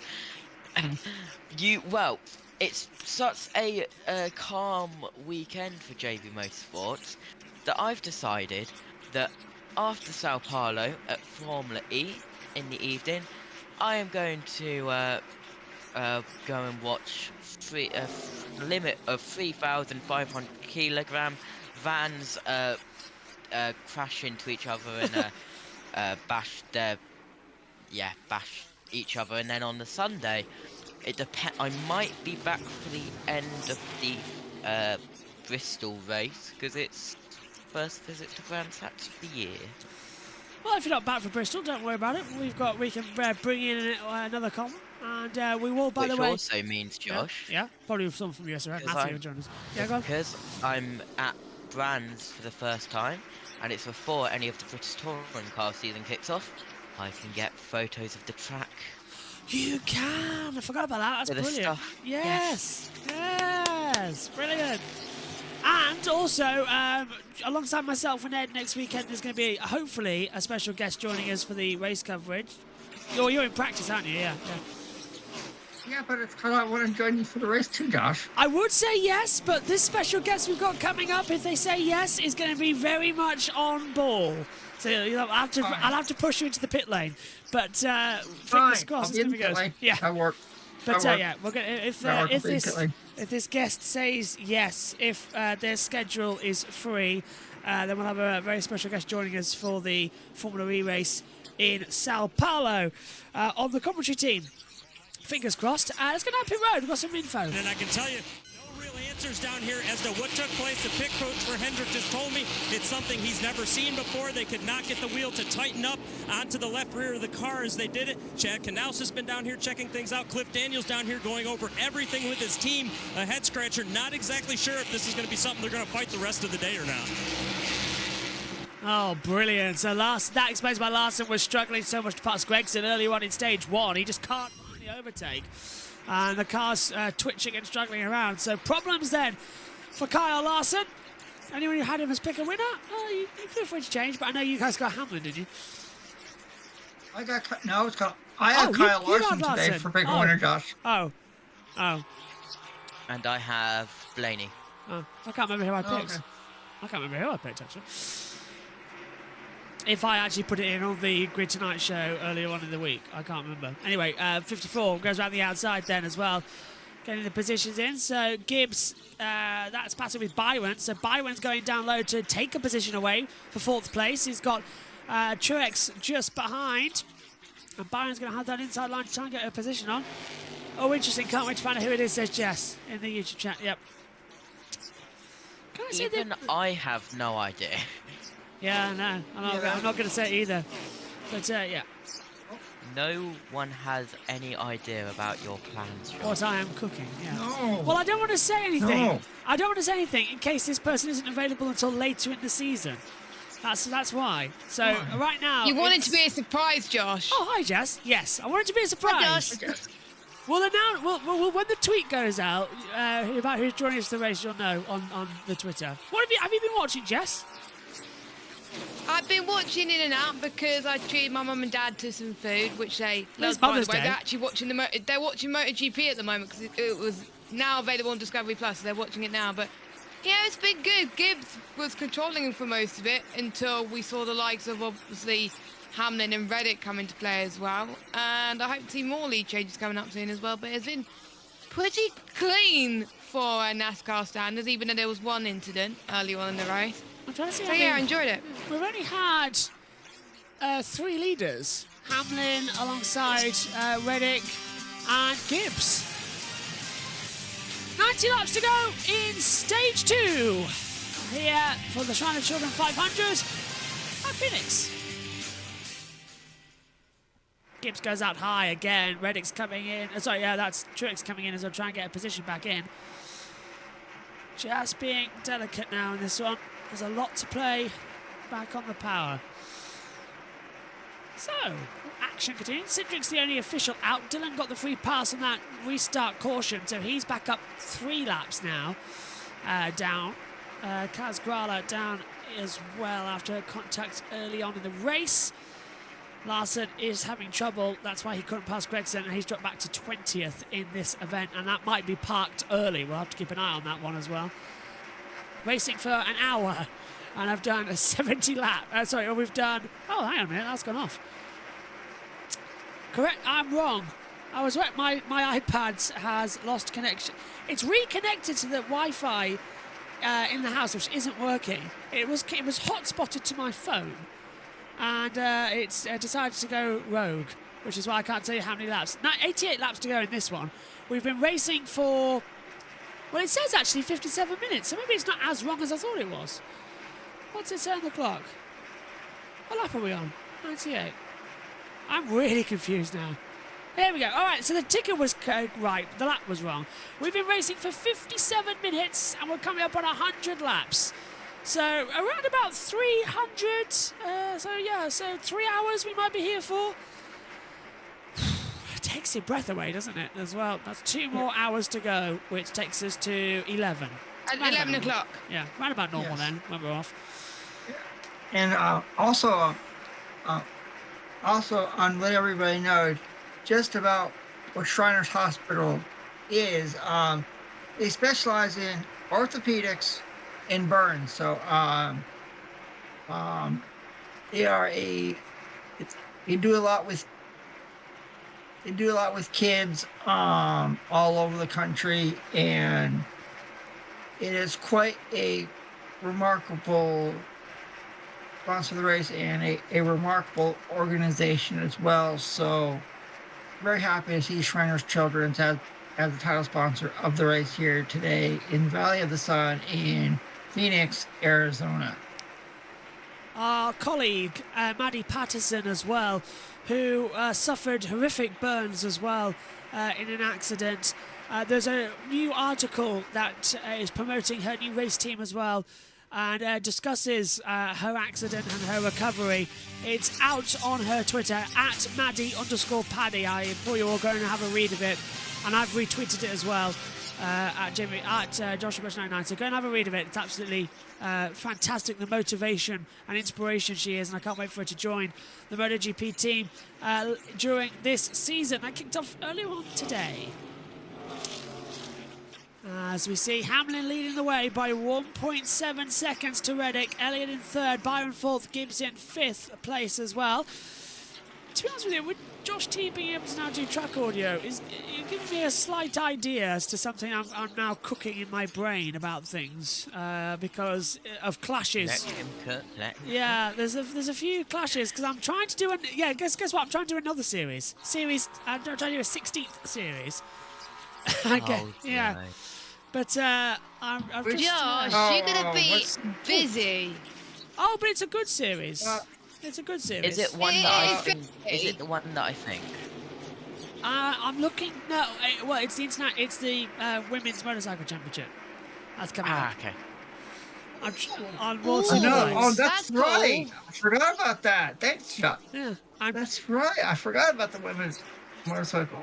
That starts in June, and I'm taking a look at it. I really want to cover it as well, and that's not just because Maddie's team's involved in it as well, but because it's such an opportunity as well. And Maddie's been talking. We talked about it a lot actually when she joined us in Qatar, and Julia has been talking with. I mean, have been talking about it as well about how Maddie's been going on about it for months and how she's set everything up from scratch, and it's a really great thing, and I would love to cover it. Now, and Maddie told me about the TV deal. It's part of World Superbikes. That's on Discovery for us, so we'd get it. So I'm trying to have a look to see if it's easy to weave it in. It's Misano the first round. Yeah. Yes. Oh yes, I love that track. Yeah. So 14th to the 16th of June, and then there's one every month. Apart from there's two in August. And that's the weekend of Le Mans, of course. So that's what I'm thinking. They go to Donington to support the UK round of World Superbikes. Yeah, which is also why I'm thinking about doing, because I can get to Donington very easily, and that means with Maddie's, being there as well, it's easy to talk with the team and get some interviews and get some things and promote this great series. It's only Pocono and Iowa. I know. Which is good as well. And now you can do that audio. Yeah. I was gonna say to you, Josh B, how far is it from your house to Donington Park? About 2.5 hours, but I've got a sister who lives 26 minutes away from it. So I wish there was a circuit near me, but the next one is Thruxton. So how far is that from your house, Jess? It's about 2 hours, 20-minute drive. On the train, it's about 4 hours. I don't drive, so. Okay. Yeah. It's about an hour and a half. And then I'm surrounded by everything. You are. You're right in the centre of every racetrack in the country. You've got Ringwood and Ringwood Cheetahs down there for stock cars. You've got Thruxton that way. You've got Smeethorpe Stadium and Mendip Never heard of that. For stock cars, which is near Western-super-Mare, Bristol Way. If I didn't know that she would be a complete liability. Nah, I'm joking. I have to wind her up. If I knew that she would actually be able to be in the comms box for 3.5 hours and not get bored out of her mind, I would bring my friend Hannah into the commentary, who actually did do stock car racing. and her family has done stock car racing here in the UK. So, yeah. Would you get Julia to lead maybe the series? Because that would be quite good. Possibly, yeah. Yeah, but it's depending on who's around. And you could get Julia and Megan. That would be quite good. Oh, Megan's already trying to kill me with that. I thought that would put her in this. Oh, right. Probably Julia and you then. It'll probably be Julia and me, yeah. Although I don't mind, I don't mind leading it. I actually want to get more. I think that's the one championship, because I've spoken with Maddie so much about it. It's the one championship I don't feel too thinking that I shouldn't be leading it like I do with F1 Academy, where because there's so many on the F1 Academy and the F1 team I can do. But with this, I feel like I'd want to get involved to promote it more, to learn more about the team, because that's what I mean. You will be fine leading it, Josh. Don't worry. Yeah, easily. But if Julia wants it, I'll give it. She can have it. But all I want is I want to promote this great series, because it's unbelievable what we've got. Yeah. Maddie is kind of cool though. I think Maddie said that the entry for 2 bikes was €25,000. So yes, that's correct. Yeah, so I'm looking on Wikipedia. Yeah. So it's €50,000 that she's put in of her own money. She's got sponsorship as well. Then it's getting all the teams, and honestly, she's put an entire team together of people that she's met throughout the motorsports, and to give opportunities to women, and it's fantastic. It's unbelievable. So yeah. Definitely, I can't wait. Good to have women's series as well for motorbikes. That's very good, because I've really enjoyed covering F1 Academy this weekend. Definitely as well. And hi, Omi in the chat. If you read the article that is on her Twitter account at Maddie_Paddy, she says about how when she went to the meeting of it, when it got announced by the FIM and Dorna, she said, "Why not? I'll do it." And she left and said, "I'll do it," and she did it. And she'll be on the grid. And she's got 2 stellar riders as well coming up, including an American rider. So get you all interested from Motor America. Oh, nice. All right. So, nice to get an American. Nice to get an American. Cool. I honestly can't wait. I want to get actively involved in that championship so much. I've never actually... That and A1 GP, if that's going to work on the revival. But I've never wanted to get more involved in a championship. You know who you can get? It's called. You know, Josh, who you can get to do commentary for A1TV, Matt White. Yeah, it's me and him. Yeah, honestly, Matt's. If that revival happens, Matt says he's trying to get me and him into the commentary box together. That'd be amazing. There's a battle, Josh. Yeah, it's on the inside. I think this is a lap down, if I'm not mistaken. That was Michael McDowell and Chase Briscoe battling together. As we cut through on the inside, so that's way down the order. It's down pit road. They're all coming in now. Let's head down. It's an hour to be able to get the pit road speed where it needs to be set because of the way that Byron's it's in, measured Bell, in the corner. Trent, Keselowski, Bowman, Busher, Wallace, Priest. Pit road. 4 tires there. Hamlin keeping the lead of the race. So this is going to start that cycle like Clint was talking about. Once somebody pits, now you're going to lose over a second a lap if you don't pit, and we're seeing a whole bunch of cars start to come to pit road. So Blaney pitted from 8th. Here is Kyle Larson, who is back just barely at the top 20. Yeah, they're all coming in as well. We're waiting to get Jamie Chadwick. Jamie Little. Low stop the first time around. He wants the rear end to rotate just a little bit, just too tight, which is what they're pretty much all saying, Regan. William Byron in the 24 car is just too tight to fire off. Needs to be a little bit looser with the back of his car, especially when he's following cars. Needs help with the nose. Jamie. Chase Elliott turning some of the fastest laps, lap after lap, saying the car fired off with better speed that time around. Not doing what he wants on entry, so they'll free him up maybe just a tick with air pressure on that as the team goes to work. 4 tires, and they'll fill him up here. We'll note that Kyle Larson made a 4-tire change that was incident-free. No further problems on that left rear. You see Denny Hamlin, your leader, still on that racetrack. Well, Denny Hamlin had a gap, and see Ty Gibbs on pit road here. Had a lot of trouble on the right rear, Clint. Regan? 45 of Tyler Reddick, one of the few drivers on my end of pit road I can hear saying that his balance is good. The team reminded him not to slide too far through the pit box. He did that on the first stop. Yeah, so into the pit comes Reddick as Denny Hamlin also flying down there. At lap 1:18, Suarez completing his stop as Reddick leaves. As you see Denny Hamlin go through the corner right there, you want to stay above those dashed lines right there to make sure your pit road speed is accelerated to where it needs to, and then you have to slow back down right here. But Denny, he's going to have a little trouble. Oh, with he had trouble Suarez. getting in. Suarez moves up. No, Suarez was there. That's going to cost him some time. Regan. Denny Hamlin always very descriptive about what his car's doing. Loose in at both ends of the racetrack. He likes to center, and the exit is too loose.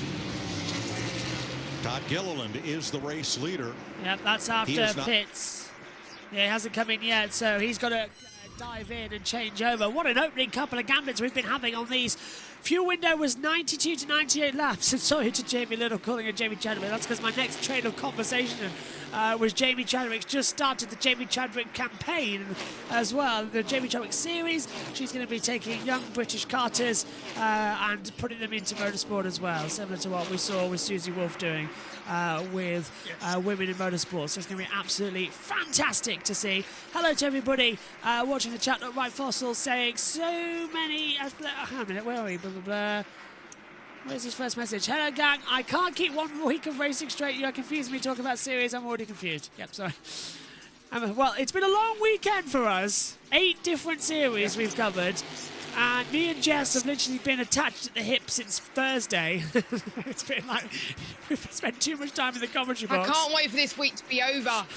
I know.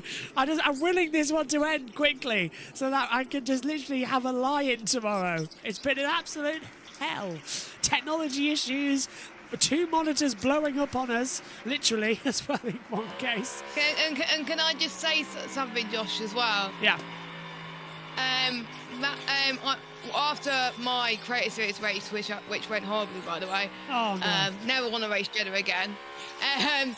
Massive well done to Josh T and Adam on the IndyCar coverage. It was a good stream from what I caught. So brilliant job. You both did really well.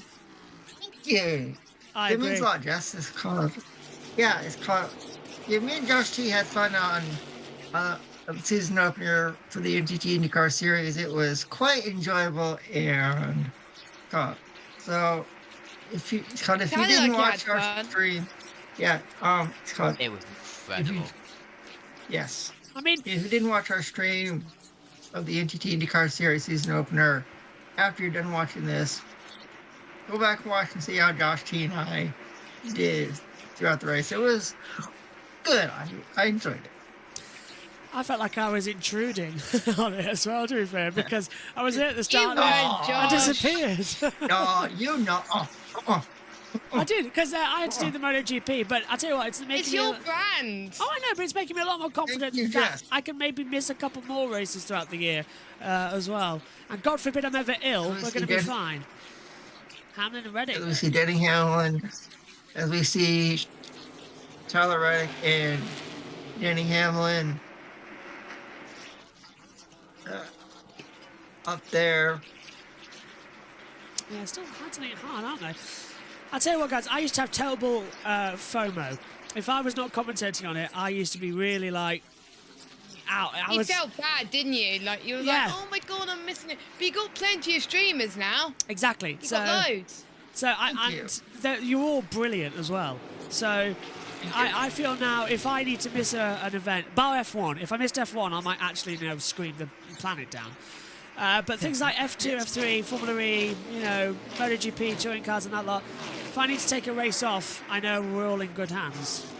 I'm already missing F1, the Canadian Grand Prix again, for Road America. That is true. And Josh T's joining that one as well. Is that nice? Is IndyCars on at the same time as F1 and NASCAR? Yes. And NASCAR. And NASCAR. Yeah. Great. Well, it'll be IndyCar, then NASCAR first. Oh, is that the order? Oh, okay. I think it's usually IndyCar's usually before NASCAR, but I might be wrong. I think what weekend is this? Canada. Canada. Just seeing the 8. That's Busch, who's just come out the pit lane, so he's now going a lap down. Right. He pitted on an alternate strategy, so Kyle Busch going to be a lap down now, as we're seeing him and Chase Elliott side by side as Bell and Elliott battle over 7th position. Elliott's on the high line. as Bell trying to swing in low. Kyle pushed now a lap down. He's going from bad to worse into the pit lane. Out of order comes Ty Gibbs as well. I think there's somebody else down pit road, but our computers haven't caught up with it just yet on our screens. So we'll wait for that to change in, but Gibbs has changed over tyres. Yeah, I think that weekend of the Canadian Grand Prix, there's like Canada, then there's Road America, and then Wait. Do you want me to tell you what series there are at that weekend, Josh? There's well, no, not all of them. There is the direct Canada, yeah. Canada, Road America, Thruxton, VTCC, and NASCAR. So not the busiest of weekends, luckily. Josh T. Yes. You know exactly when the race start times are, so would you care to tell that the fact that Canada, Road America, and wherever we were for NASCAR are on Thruxton for PDTC. No, NASCAR. They're on at exactly the same time. Those three series clash at exactly the same time as 7 o'clock at night. Like, as in the Road America IndyCar, 3:30 p.m. Eastern. NASCAR, 3:30 p.m. Eastern. Canada, by any chance? USRN. Get USRN to do NASCAR that week. That is the plan. Oh, I know. The plan is Jess and Josh are on IndyCar. Me, Adam, and whoever else is alongside, probably Omi, are doing Formula 1 Canada. And then USRN are doing the NASCAR coverage. Josh is streaming because he has track audio, so... Yeah. Josh? Yes, hello. You're not here, are you? 7 p.m. is the start time for Canada, so that will finish around 8:30 to 9, which means you could get to IndyCar. You'll not miss a lot of IndyCar. Really? If you are. What about now? Oh, I see. Well, I think on. Oh, I might come in, but I think Ed Hunter's going to join you for that one. Last time it was like. I was at the start. IndyCar start before Formula 1. Yeah, it swapped over, didn't it? Yeah, because I let Megan do the pre-show. For some weird reason, the timing's changed quite a bit. Yeah, they've shifted it again. Because it was weird, but they were seeing a move further back because I think that's going to be a close call. That's the lead change. Reddick has taken the lead again away from Gilliland, and Hamlin has slotted into second position. So finally, after the pit stops, they've changed over the lead, and into the front goes Tyler Reddick. 52 laps to go in stage 2 here at Phoenix Raceway, Arizona. Josh. Crash the lyrics. Go on. You're a DJ. You're a radio DJ. Don't crash the lyrics. Go on. I hate to be that guy, but I'm going to be that guy. Go on. Oh, no. I should be back for the IndyCar clash, hopefully. Isn't that the words that fear everybody? I should be back. Your trackside at Thruxton, aren't you? They are. No, I'm trackside for the annual American Speed Fest that me and my dad do every single year. Oh yeah, I remember that. Yeah.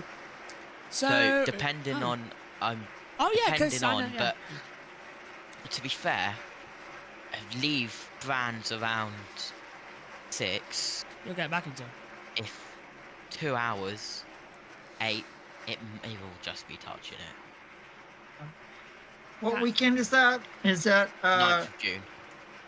Oh, NASCAR's on the road course at Sonoma that weekend. It's the final. Fox. It's the final race in NASCAR on Fox before they head over to NBC and USA for the remainder of the year. I knew we were missing something. All right. Truex on the inside, getting past Elliott further as well. Steinhaus just ahead in 6th position. So Truex going to slip through. Coming into 3 and 4, tries to go through it and does indeed make the move.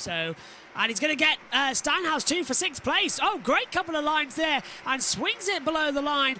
And Truex should be able to secure that place by going up high, and does so. Well done, Truex, up into 6th position. Could you get Adam to call F1 practice? On the races where he's there, we'll have a go. I'm very normally right, here's the thing. I am very particular over F1. It's like yes, you are. That's my baby. That's my baby. Yes, I know. Yeah. I know. Anybody else means can I have can any do- other series, but it's like with Formula 1, I was like, ooh, I'll do it. No, but we'll see. I don't mind a practice session.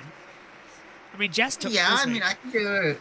I can do I it led a from practice. practice. I led it FP3 when I wasn't meant to. Josh was like, "You do it." I was like, "Great," which I had a few minutes to prep for. And you did brilliantly, Jess, by the way. True professional, must say. And also, you'll laugh at this, Jess.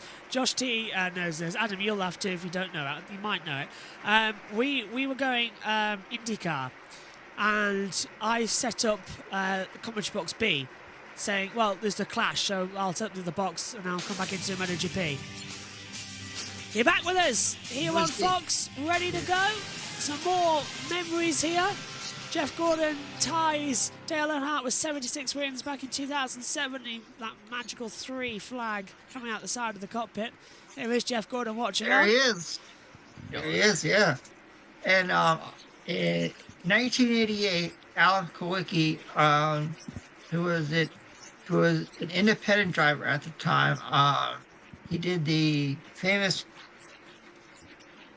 Polish victory lap in which he ran track backwards in honor of the fans. So if you're watching and if you've never heard of the Polish victory lap, now you know the history behind it. There you go. Still practice to this day as well. Sometimes they go backwards at this circuit. We've seen it a couple of times. That's right. Yeah. Absolutely. Just catching up. If you were with us in commercial break, we were talking about... What were we talking about? IndyCar. The different IndyCar, yeah. Yeah, I can't remember what I was saying. About setting Combox B on Malarkey. Yeah, so I set up Combox B with all. I put the green screen up and everything, which is a tripod, a stand, 2 pieces like a T, and then put the green screen over it, clip it on and everything, all ready to go. Headset, plus mixer, all done. Got to the commentary box, started commentating Moto 2, and about halfway through the race, I thought, hang on a minute, why do I need to be in Combox 2 when I could literally just change the channel in this commentary box on the Discord call, because I'm not streaming anything, and then just leave. So I set up an entire commentary box for no reason. That's how tired I am this weekend. And that's not the first time I've done it either. I've done it before. Oh, I believe it. I believe it, Josh. It's really annoying as well, because I had to put a table up as well. Shall I send you my schedule for going on site at different stuff, Josh? I think you already did. Plan ahead. I think you did. It's a new updated final version. Oh, right. Oh, let me say. Joking. You were putting... Yes, it's called... Yeah, it's called... Anyway, Adam. Hey, Josh, man. Because you want to put that in the schedule in the com chat. Which one, sorry? Me or Josh T? Josh T. Oh yeah. Just highlight when you're on. Like put it as purple, like trackside, because we're coming up on the season opener at I'll be trackside for the British Touring Car Media Day at Donington Park. Megan will be back here in the comms box, and we'll be live streaming throughout the day. Oh yeah, thanks for reminding me of that. I completely forgot to add when I'm trackside for the media for the testing. Yeah, I was about to say because Josh T is going to be there too. I am trackside in Formula E on the Saturday, the 20th of July. With Ed. Do you know, that's the really thing, because Ed's there. Oh, yeah, that's... Yeah. That's right. We're on the same grandstand as well, just different rows. Yeah, so... and then you've got Formula E Zone there as well. And I'm not there, because I can't get away. One day I'm really... Honestly, I'm missing a day of Formula Student just to be at Formula E. Worth it, though. Yeah, it's going to be worth it, because I did Formula Student last season. I know what it's like. So, yeah. Wonderful pedal cam. They did say I could do one day of Formula... They said I could do 2 days of Formula Student, one for the sim racing finals and then one for the Sunday when we did the endurance stuff. Oh, perfect. So they're getting someone else to do the Saturday. Not sure who, but... Hey, wait a minute. Who's that? Who's pedals? Who's that? I can't actually tell. I'm thinking it's Reddick. But we haven't got Could be Reddick, Reddick actually who's leading. Hang on a minute. No, it's Bowman. It's Alex Bowman. I've looked down at my Fox chat. How are you supposed to tell? Yeah, I was going to say, Fox because of of three the alley screen. sticker, I'm going to take a wild guess Yeah. of Bowman. And I've got the Fox stream up in my comms box as well, and they're showing a 3-screen with Bowman in face cam, off-board cam, and pedal cam. Well, the international, we're just seeing the pedal cam. I mean, that's exactly what we want to see. There's a race going on, and we're looking at the driver's pedals. Sorry. We want to see racing. Finally! We were staring at Bowman's Josh feet. is annoyed. We were watching Bowman's feet for about 2 minutes. I mean, we've missed 3 laps. Wait, a lap is like 58 seconds. That's very short. Not even that. 27.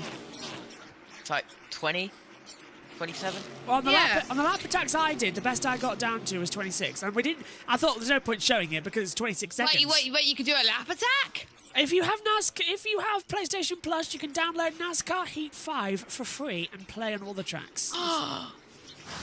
I'm going to be doing that tomorrow then. Thank you, Josh. Pleasure. Especially how I've been keeping my eyes out open all this. Good job I have a PlayStation 5 then. I'm loving the funky music we get on here as well. It's great. This is very quiet. This is a podcast. I like it though. Yeah, it's turning into a podcast, isn't it? The race, but we're 33 to go before stage 2. Stage 2 is at Phoenix. Is always very much the slow one. Just unless there's a champion, it just closes it down, save fuel, get to the green, and then stage 3 it's like, right, would you like a nuclear bomb for dinner tonight? Because everything just kicks off. Wait. Is it after every stage there's there's like a competition caution? Is that what it is? Yeah. Like after every stage. Okay, cool. We've only actually had one Just official. checking. We've only had one official caution today, and that was caused by the 16 going around and collecting the 2 and the 3. But you have one after the end of every stage, and that's to mark the start of the final stage, correct? Yes, and everyone can then come in and refuel. Adam, That's a good idea, actually. You can explain I like that. overtime if. Careful, Jess. There's a few people Sure. Sure. Sure, it's gonna explain overtime. Well, I can see why people hate it because people may build a gap and they don't want to close the gap and. Yeah, I'm on the fence. Yeah. Yeah, speaking of overtime, we all know someone who doesn't like overtime. He's coming in the box as well for a race, you know, Adam. Really? Yeah. What race is he coming in the box for? No idea yet, but he is for one. Fine. I want to be in the box. Someone is coming in for the No Idea Grand Prix at No Idea time. Hey, it's called. Ben will just drop it whenever he likes. Yeah, I mean, I think the last time I worked with him, Ben, was a couple years ago for an IndyCar race at Portland, Josh. Was he not with us last time out at Portland? No, he wasn't, was he? He was moving. Yeah, I remember this. No, he wasn't. Yeah, Josh stepped No, in. he wasn't. Yeah, Ben was with us 20, what was it? 22? 21 and 22. 2 years winning, yeah. Yes. And in both races. Yeah, Omi's coming on for some races throughout the year. Omi sticks to the F2s and F3s he likes most, and then he's always in the pit lane. Yes. He always comes in for a practice session commentary, and then he comes in at select races because he likes to watch them with his camera off and then just voice his opinions. Basically, he's become... And he's in for the Porsches as well. That's true, He had his camera on for the Porsches as well. Yeah. And I think Moto E as well. He's part of our coverage for that as well. He likes always the electric bikes. Whereas I'm on for like a mixture of stuff just whenever I feel like it. And when I'm free, obviously. Yeah, just a mixture on everything really. Yeah, pretty much whenever you need me, Josh. When I'm free, when I don't have One Hub or PSGL or whatever. Hey Clint, there's only one tailgate king, Palmer's Pub, which is down there in the grandstand area. As we see around the outside, that's an overtaking position because that's Elliott being passed by Blaney, and we've got Bush trying to unlap himself coming through in the midfield. And that battle's still going on in the middle half of the race.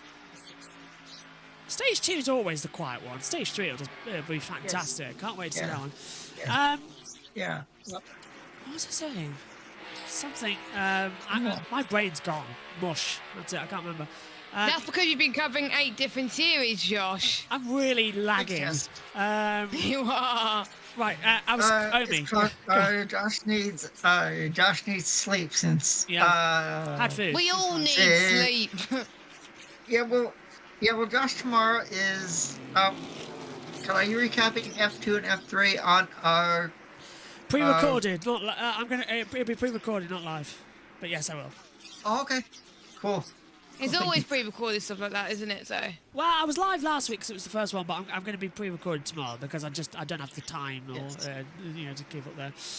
I will try and come off for one between Japan and Miami, China, as no F2. Oh, great! So we'll have Omi probably for China, which works out because somebody's not around for China. I can't remember who it is on the box right now. I don't do the morning races. I think it was Josh T who's not around. I don't know. I don't do the morning races, but I do the. I like to do the evening races because that's kind of fun. Well, 21st of April, I am here. Oh, good. I'm nowhere. I mean, that is my birthday, so I mean, quite hurtful if nobody would be there. But no. I'll be in for Las Vegas on my birthday. Yeah, can't wait for Vegas. Hey! I think race 3, we've got Kieran McGinley back as well as Jackson Lambrose, and Josh T is going to be banished to the pit lane. I think Tom Dillon's going to be around as well, so he'll probably be in the pit lane. It's going to be a very busy weekend. That's Australia, isn't it? Yeah. Megan Which I usually watch in bed. Megs will be with us in Australia. I'll be watching. I'll be watching. Where are we next? Japan. Japan's very early. For Japan. So I think Australia's next, then it's Japan. No, I'm saying after Australia. Oh, right, okay. So after Australia, where it's Kieran and Jackson in the box.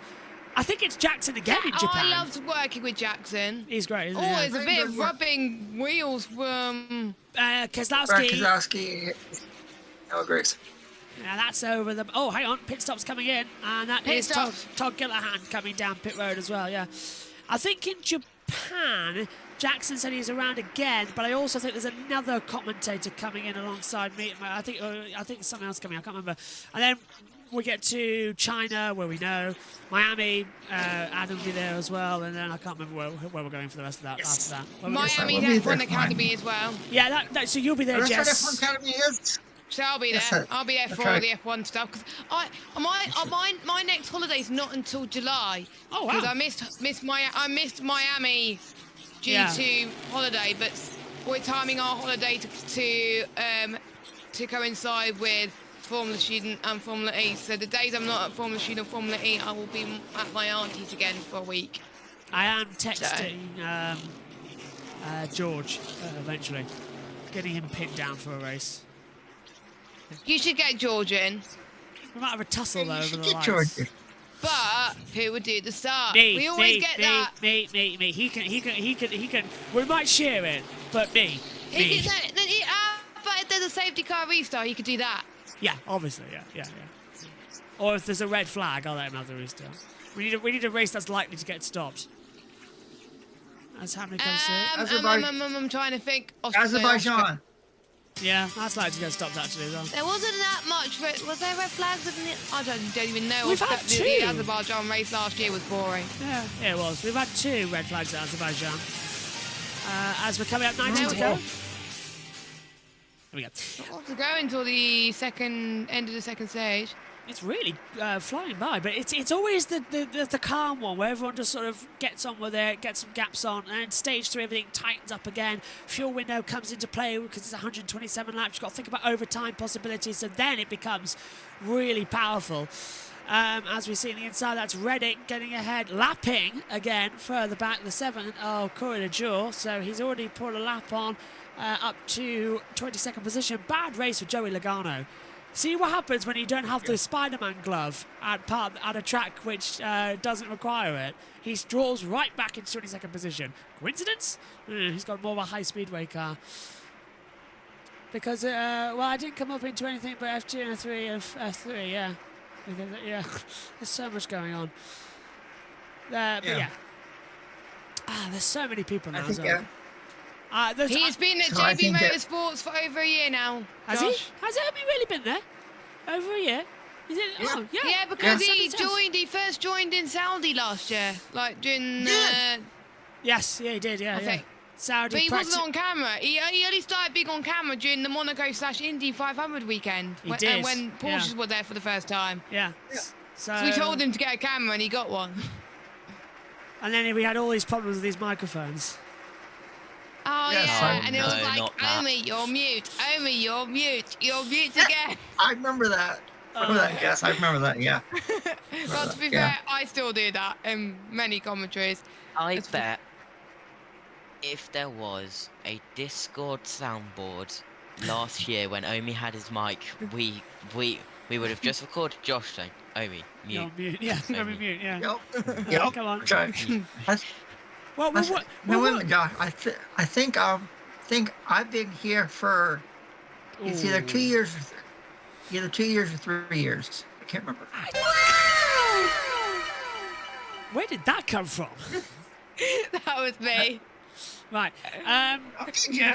I'm just trying to think. You did a practice session back in 21 at Koto, was it? No, I can't remember.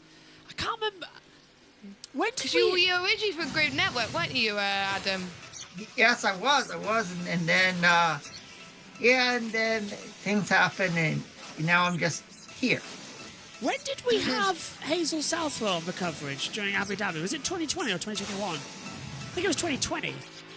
We had her, yeah. 2020. Right, so that Yeah, means Hazel was 2020. So Adam, you were 21. America practice 3, America 21. That was when you came into the box. Yeah. Yes, that's right. That's right. Yeah. Yeah, That's right. That makes Right, sense. And then Josh And I T around. was- Yeah. Numerous issues Crazy that to- first year. It's crazy to think that this is my 3rd year. It does not feel like 3 years. Same here, Josh. I mean, this is... Same here, Josh. We were on Facebook for a couple of years. Then we went to YouTube. Then we started doing the live streams after COVID. And then throughout the year, we were like, right, we need to get better at this. So we bought a computer. And then we did them, because why not? And then we just started fully. And then 21, 22, 23, 24. But I've been commentating and recording. We've got every race commentated for Formula One since 2015. Before that, they're on old tapes. So they're back. And we've got every F1 race since 2000, recorded. We've got loads. Our archives are full. They're insane. And wow. Yeah. And then we've just we started growing. Originally, it was just F1 I commentated on. Then it was MotoGP in 2012. Then 2013, it was British Touring Cars.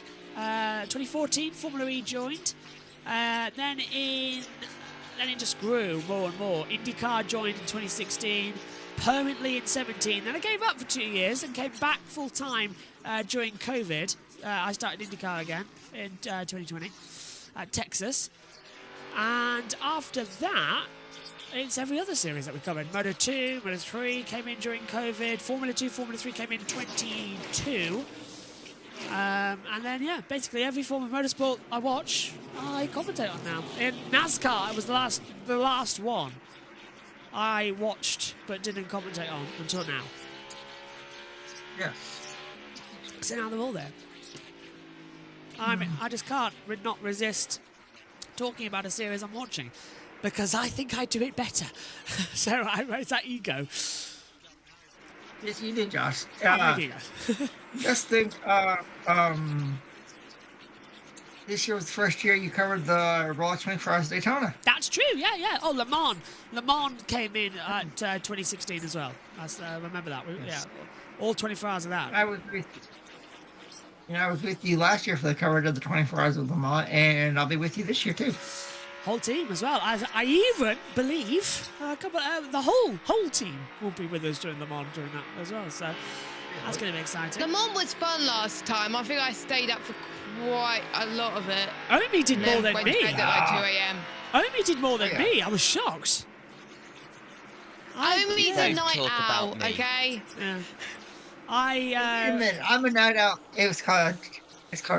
Y'all forget about something. I live here in the United States, and I'm a night owl. I can vouch for that. I think I did it in Italy. we won't talk about what happened with me on the Le Mans broadcast. Yeah, midway through You the won't do that commentary. again, will you? He's fallen asleep now.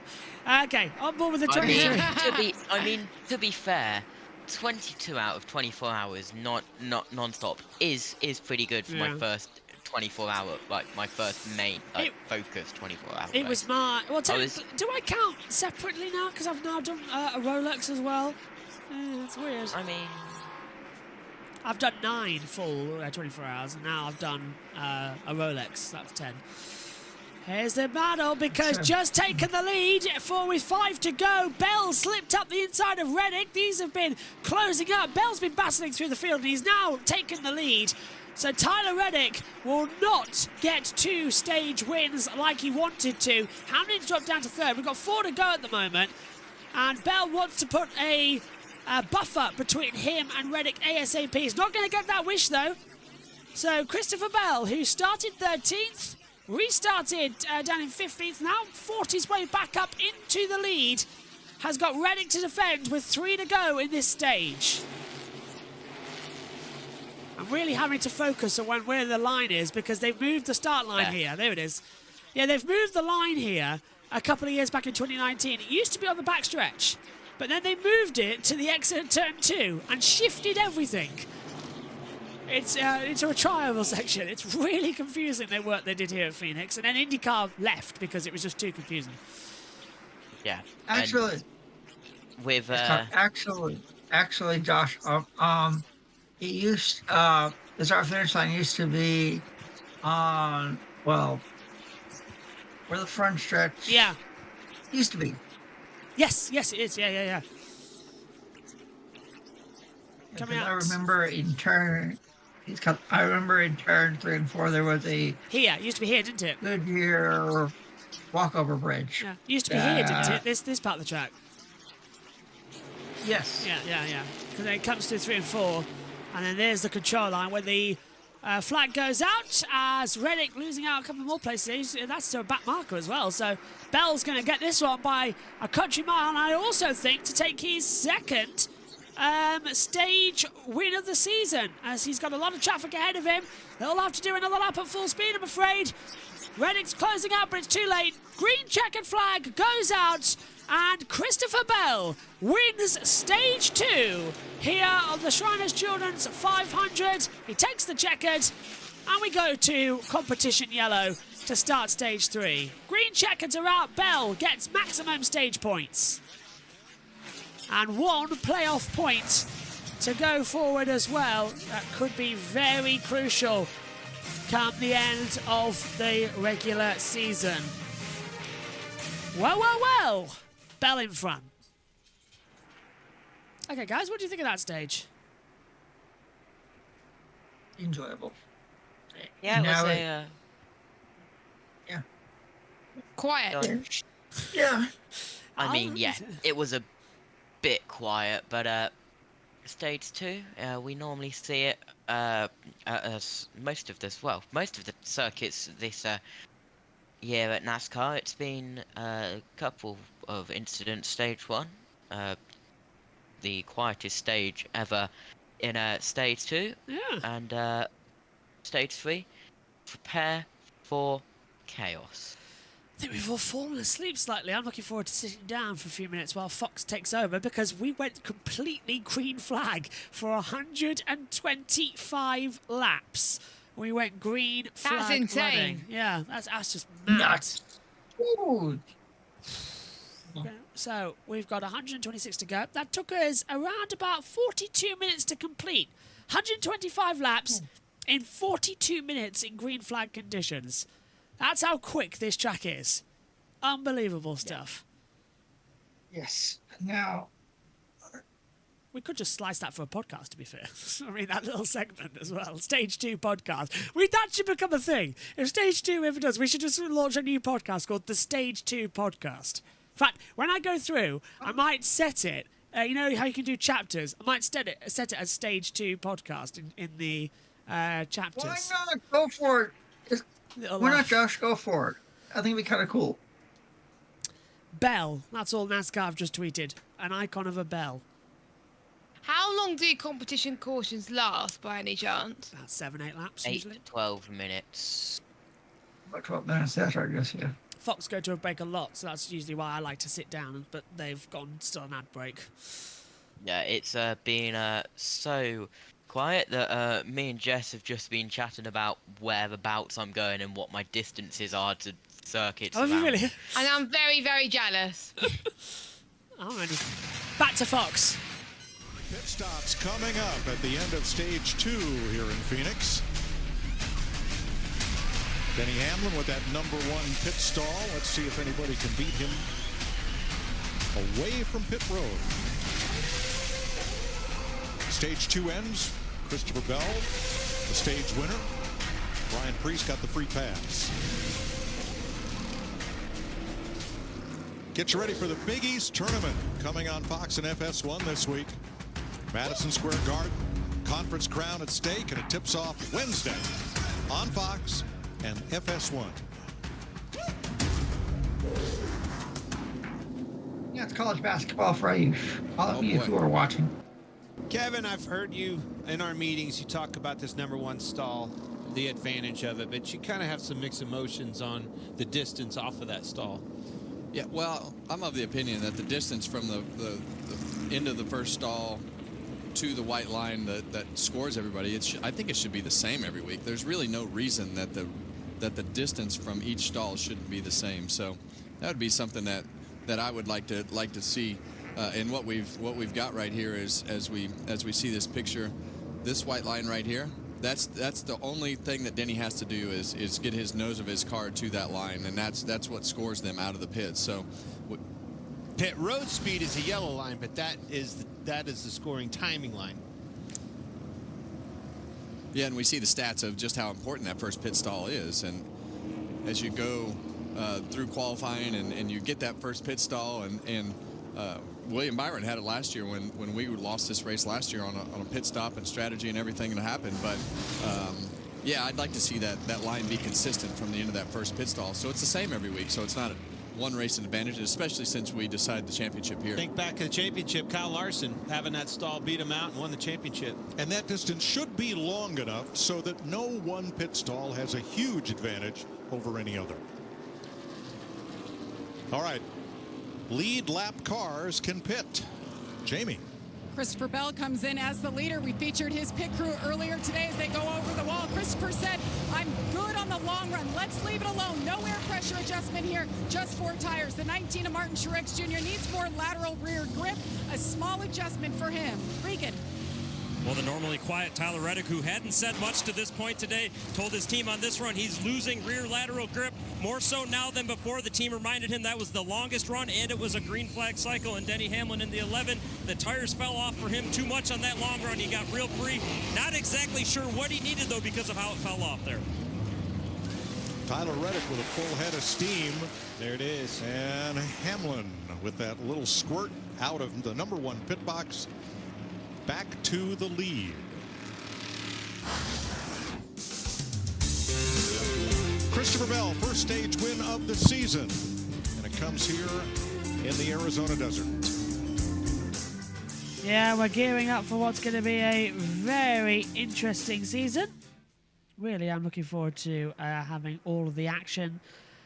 My voice already feels like it's going as well, so that's always fun. Yellow flag still out. I've switched to a handheld mic just for the time. Gives your ears a bit of a break as well from hearing the pressure with the ear cups. I do need new ear cups. Right, let's go around the room. Jess, I'll start with you because your camera's off. Give these two guys a chance to keep them off for a bit and do what they need to do. What have you made of what you've seen of the race so far? Well, what I've seen in stage 2 when I came and joined you, not much happened. So I hope to see a lot more stuff happening in stage 3, but knowing what you said about stage 3, Josh, anything can happen in NASCAR. So I hope to see multiple lead changes. That's what I like to see. Josh T, what are you expecting to see? Stage 3, I'm expecting a little bit of chaos. And as everyone comes out of pit road, joining the back of the line. I'm expecting a couple of cautions. Will there be more of cautions, breed cautions? We'll have to see. Adam, what have you made of the race? It's been quite. It's been a good race. The Toyotas have been quite dominant all day today. Denny Hamlin has been up there, since the drop of the green flag, and I'll agree with what Josh T said. I think we'll see a couple cautions, and hopefully it'll be as clean as we can get.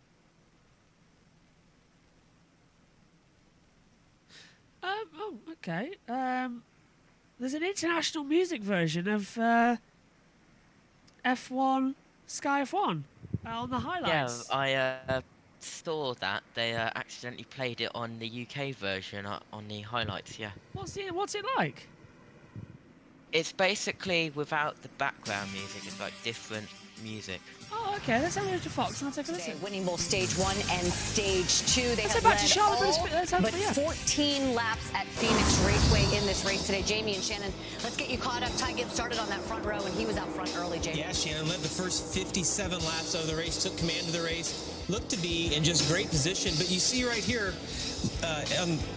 later in stage 2, he has an issue with the right rear. And we actually saw this out of Christopher Bell at the end of stage 2. This drops Ty Gibbs back all the way almost to 20th position. But one thing we really focused on is that #1 pit stall. And Denny Hamlin not only wins the race off pit road at the end of stage 1, he's done it again most recently. That #1 pit stall has paid huge dividends in this race. Ty Gibbs has yet to recover from that bad pit stop. And Christopher Bell, he won stage 2. Passing Tyler Reddick for the lead right here. As I said, it's just been a complete domination by Toyota. But, of course, on that last pit stop, we just saw issues for Christopher Bell. Yeah, it looks like the same thing that happened to his teammate Ty Gibbs early in the race. This has dropped him back all the way to 10th. Now, we still have plenty of time left in the race for him to make that back up. But we talk about it gets harder and harder to pass the later in the race you get. We knew pit road was going to be an issue, Mike, and it has. Oh, absolutely. Thanks, Shannon. Jamie? Time to look at the Credit One Bank ones to watch. Clint, who you got your eye on? Christopher Bell, again, we just watched him go from 11th to 1st in that stage. 125 laps it took him. Now he fell back to 10th. We're going to have to do it again, boys. Well, you're going to have to pit again, and I think Denny Hamlin has the biggest advantage on pit road with that first pit stall. So you're going to have to deal with the 11, and hopefully they made some adjustments to their car to go a little bit further into the run. So who can take it to the Toyotas? I'm watching William Byron. His team just ripped off a 9.9-second pit stop. Yep, that's what's coming up shortly. But we're getting ready for the green flag to come out here to restart with stage #2. They'll come out of the last corner. Eyes to the lights. The final stage here for the Shriners Children 500 into the Geico restart zone. Green flag. We're racing again here at the Super Speedway. What we're going to see down towards turn 1 and 2. Very much Hamlin still in the lead after the pit stops. Reddick down to 2nd. He's battling with Byron as well. And Phoenix Raceway is 6 wide and going up high. Byron taking the eSport line. Not riding the wall, but very much still in contention. They come back down into 3 and 4 in the first run around. Larson side by side. We're seeing the 99 have trouble as they come back onto the main straight. The 43 in there. Gibbs almost in the wall. They swing down low. A little bit of a touch there on the wall. They swing back up into the high line. They'll focus through turns 1 and 2 once more. They'll turn it in. And a little bit of contact. The 17 getting a little bit wide out there. Gibbs nearly running into the wall, but they're keeping it together quite nicely. Keeps on coming down. Caution's out. Yellow. What's happened? What have we got? Oh, the 8's in the wall. Kyle Busch has sent it down at turn 3 and 4, and he's into the wall. He should be able to get that one restarted, but the yellow's out. Well, that's a shame. I don't know why the yellow flag came out. Take a breath, everybody. We nearly had it. What did you make of that restart then, Jess? You were watching it? That was, I think, really crazy. You should be able to see a replay of it now. So watch for the 8 car coming in the middle of the shot. Is he going to get tapped for the 71 or the 16 or the 51? So did he get boxed? He got boxed in. The aero affected him and he just lost it round, yeah. Yeah. Oh, that's a shame. And Busch flies off into it. That is a shame. Gutted for him. Came to green quite quickly there. Didn't get the 1 to go signal that we were expecting. Yeah, just got it a little loose and Almost through. Well, yeah, just got it into the wall. Not great. Caution's out then. 1 lap into the restart. 115 to go. Say again, Justin. The 3 passes to 7 of Corey LaJoy for Spire Motorsports. The timing 71 is causing nothing but issues today, just to let you know. Like, absolute crazy issues. Never known it to be this active. It's setting everything. There we go. Good. Behave. So I'm going to tell that computer to behave as they come into it. Yeah, I told you to Phil earlier on, Josh T, to let you know, because my niece was on the phone and need to say hello. She was crying, so I just went in and went, shh. She stopped crying. I've got the baby touch. She's good. So Pit road open this time. I can't wait to see her in a couple of weeks. I think we'll be on. She won't come on the board. She's not allowed in the garage. She's only a baby. She can't come in the garage. But if there's a practice, if they come on a Saturday, if there's a practice session around then, somebody else can take it. Although I think we're in Australia, so we might be all right. I think we were out in Australia actually, so we should be fine. Nearly on 200 laps inside 2 hours. Much better time. Oh, it's getting colder here. So, heating going on a bit higher as we get into it. Pace car coming out. Lovely Chevy. Now, fuel window was 92 to 98 laps. So and we just had the caution, so I'm not expecting anybody to dive in. But if one goes in as well, Josh, they might all go in to top up a little bit of fuel. Yeah, absolutely. We're coming round to the pit entry now. Let's see who dives in. The top 4 do not. Larson top down. 5 do not.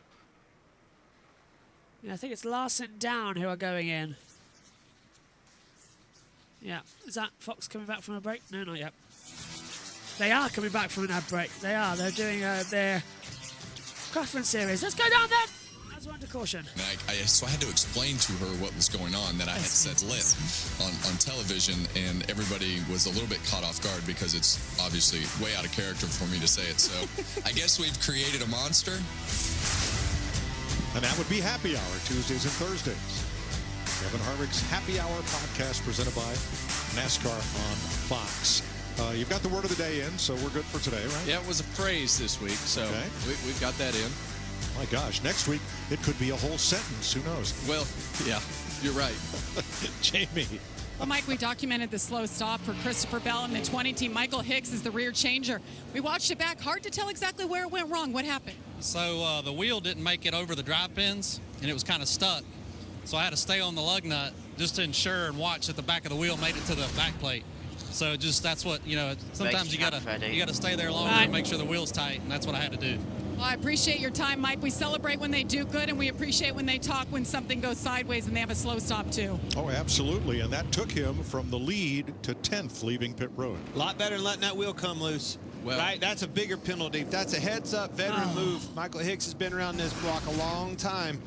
That was a good move by him. You could see just how long it took him to get that wheel tight. And I hope the rest of these teams are watching, because that is such great insight for everybody at home and for us in the booth to be able to have those pit crew members available to do those interviews is pretty awesome. Yeah, we appreciate it. 112 laps to go. There's our aerial coverage looking at that big grandstand that wraps around turns 3-4 and the start-finish line. Aerial coverage provided by Goodyear, which powers every mile and every moment on NASCAR's road to victory. Goodyear, more driven.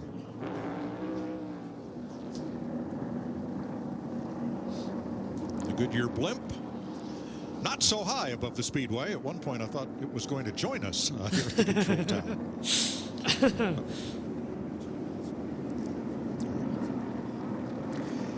Here's Denny Hamlin talking about restarts. Yeah, I was a little tight center there. I try to throttle up, Chris, and I've got nothing to lean on. The bottom, I feel it bottom out a little bit and just don't have the rear grip to fire off. And a lot of times that's just the way that those heights are set and the way that it'll sit on the limiters that NASCAR sets in the shocks. You want to run it as low as possible, and And a lot of times what he's talking about could go a number of different ways, but a lot of times it's just on low air pressure that will happen. All right, Denny Hamlin chooses the inside, Reddick outside, Byron inside. A whole lot of either or there. Now, Kyle Busch brought out that caution flag, only the 4th one all day when he spun coming off turn number 2. Here's number 8. There we go. Back the restarts again. Traffic. I mean, we came out of the pits on new tires the last run in clean air, so just god awful with cars. Tough weekend. Yep. You said it. We've documented it. Hey, everybody has them. Corey LaJoie got the free pass on that caution, so now 24 cars will restart on the lead lap with 110 to go. Shouldn't Two take too Toyotas long. up front, Hamlin and Reddick. Chevy Ford second row, Byron and Blaney. Here we come then, coming to the restart. 202, 112 to go. What we're going to see when we come to the line. Ready for a restart here in Phoenix. Out of the last corner. Ready, feathering the throttle. Hamlin and Reddick, the 2 leaders throughout today. Pedal down, racing again at Phoenix. Great start. Look at that. Hamlin immediately going towards the wall, and coming up alongside him is Reddick. And Gregson going so impressive all day with that outside line. Trying to take 3 cars into one. Reddick outmaneuvers Hamlin into the lead. Truex is going ultra low. He's sending more time down. I think he was just below the commitment line to the pit, so that might be something race control takes a look at. Josh Tier tell us if that's true on the radio, but he was a bit too far close. So was another one just behind. I think that was Keselowski and Smith. Reddick leads across the line. Blaney's coming through, and now they're all diving down again. Down that yellow line through 2 and 3, making it 5 wide, and there's almost more contact as they come through. Keeping it together. 3 wide, 4 wide, 5 wide in the middle of the pack. They've got a concertina out. That's got to be careful. They're all going too much before that commitment line. 1. Yeah, caution's out, yellow's out. Catching up on pictures as to why. This is turn 1 now. Around the outside of 17, there's Chase Elliott. Coming in with the 20 of Bush, with Bell. And there's the yellow behind. Why? We are waiting to see. Pictures are so far behind. There's the caution. NASCAR tell us why. That's why. The 22, and it's a bit of a pile-up. 71 involved. Didn't see who else in the back there. But yellow's come out. I feel like the TV pictures that were suddenly on time are now behind again. 7, Ooh, 4, 16. 16, 22. So, we can't keep... This is what I mean about stage 3. We can't stay green. It keeps going yellow. And Adam, writing on the wall. Yeah, it's called, you know what they say, Josh. Cautions breed cautions, and tough luck for Joe going out with number 22, Hunt, Brothers Pizza, Ford Mustang, Roger Penske. I thought he was going to have a solid day today, and it just wasn't meant to be for the driver from the Nutmeg State of Connecticut, as we have a replay of what happened here. Did he lose on his own? Yeah. I do believe he did, Josh, yeah. And then it was just a Constantine behind him. Oh, Corey LaJoie got into him there. 16 getting in. Berry's involved as well. 71, as Josh T said. I don't think it was I don't think Hunter Nemechek hit him. We're riding on board. Let's see. There's the 47. No, he went around. No, he went on his own. Do you reckon that's a puncture?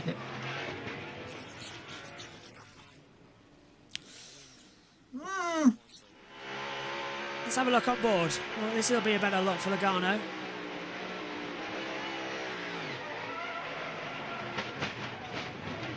I can't tell. He didn't get hit. There was no movement there from the back or reaction of the wheel. I reckon the tyre went down or something. That did not look right to me. But that's a big one, which brings out caution number 1, 2, 3, 5 of the day. 6 eliminated then as we wait. How many will take the restart? Caution out again here. Guys. Yeah. can Joey Logano catch a break? It's been a difficult start for the season for Joey Logano in the 22 car. Even with Change a webbed of hand. livery doesn't help. Even with a webbed hand, he can't seem to do much. Dear me. Voice is starting to go as well. I have some cake after this, a big slice of Mother's Day chocolate cake, and also champagne. That's right, Josh. Happy Mother's Day to your mom over there in the UK today. Thank you. Happy Mother's Day to everybody out there as well who's celebrating to this day, because I know in America and around the world it's a bit different. But we have a nice bit of chocolate cake and some champagne after this. So that's how I'm going to... And I might have a bowl of ice cream to cool the throat down as well. So I've got cake. Separate. I'll have the cake, then I'll have some ice cream, and then I'll also have the champagne as well. Anything I should watch? Anybody got any suggestions? It'll probably end up being a YouTube video. You can always watch the stream of... Well, yeah, it's called... I don't know. I don't know. I mean, you can always go back and watch and see how Josh, he and I did on the NTT IndyCar Series coverage. Watch motorsport stuff, says George. Yeah, I might go back. Although, I did have you in my ear. Although, Josh, love to know, because me and Megan were both confused. What were you saying about... You sent a text saying you had to. It was like too good of an opportunity to miss. What did you do? What did you say? We're halfway there living on a prayer because Bon Jovi was there. Yeah. Yes. That's one of my favorite songs. You want Bon Jovi? Of course, his son, Jake Bon Jovi, is engaged to Millie Bobby Brown. And Millie Bobby Brown, I think, is now going to be Millie Bobby Bon Jovi, something like that. That's going to be like really confusing. I think she's shortened it to Millie Bonnie Brown, like Bon Jovi. So I think it's Millie Bonnie Brown now, as I know. I'm not sure. Cars throwing down pit lane. We're throwing down a fox. You see the pit road is open. Some of the front runners came, but a lot of mid, pack, and further back drivers have come to pit lane. Well, John Hunter Nemechek got hard into Joey Logano to turn Logano he didn't touch around him. and Didn't touch out him. of the race. Here's the 42 radio. Oh, he did touch him. Bad, man. I didn't mean to get into the 22. He slowed up way early. Step forward. I got you on that. My God, he's good. Well, he definitely slowed up more than he did. Yep. All three drivers out of the race. LaJoie, Kraus, and Logano. Since Logano was in the free pass position, that means no driver gets back on the lead lap. Still working on Corey LaJoie's car, or excuse me, that's Zane Smith's car. LaJoie, Logano, Kraus reported out. Josh Berry got a little piece of that, and Zane Smith right at the end. Cautious start, Vince. That's a car being brought back in. That is a slow and noisy ride back to the garage. Yeah, definitely not the end of the day that you want to see. Fifth caution of the day. 3-car accident there. And Tyler Reddick had taken the lead there from Denny Hamlin, with Blaney third, Byron fourth, and Truex fifth. The Hendrick tractor cam on board Chase Briscoe today. One to go at the line. Thank God, it's taken us longer to complete this than every And other. there's Chris Busher, the BuildSubmarines.com. Which I'm guessing, because of the TV delay, it'll be 2 to go for us. No, we're around about there. Actually, it's about a second. Actually, in between our covers that we're doing here and the TV that I've got in my living room or my dad is watching, it's about a second. It's about like a second in between. Oh, that's not fun. That's fun then. Yeah. Yeah, so it's like I can hear the race here. Yeah. My computer with you guys, and then I can listen to the race, Any other, out in the living room, thanks to my dad. Excellent. So it's pretty cool. We're fine then. Perfect. I was worried we would be... official's radio is around half a lap in front of TV picks, which it normally is. Yeah, because it's like as soon as it happens. Whereas the TV pitch is always a delay. They add that in for commercial breaks, and in case, as I said last time out, if you joined us, in case there's anything, this was implemented after 9/11.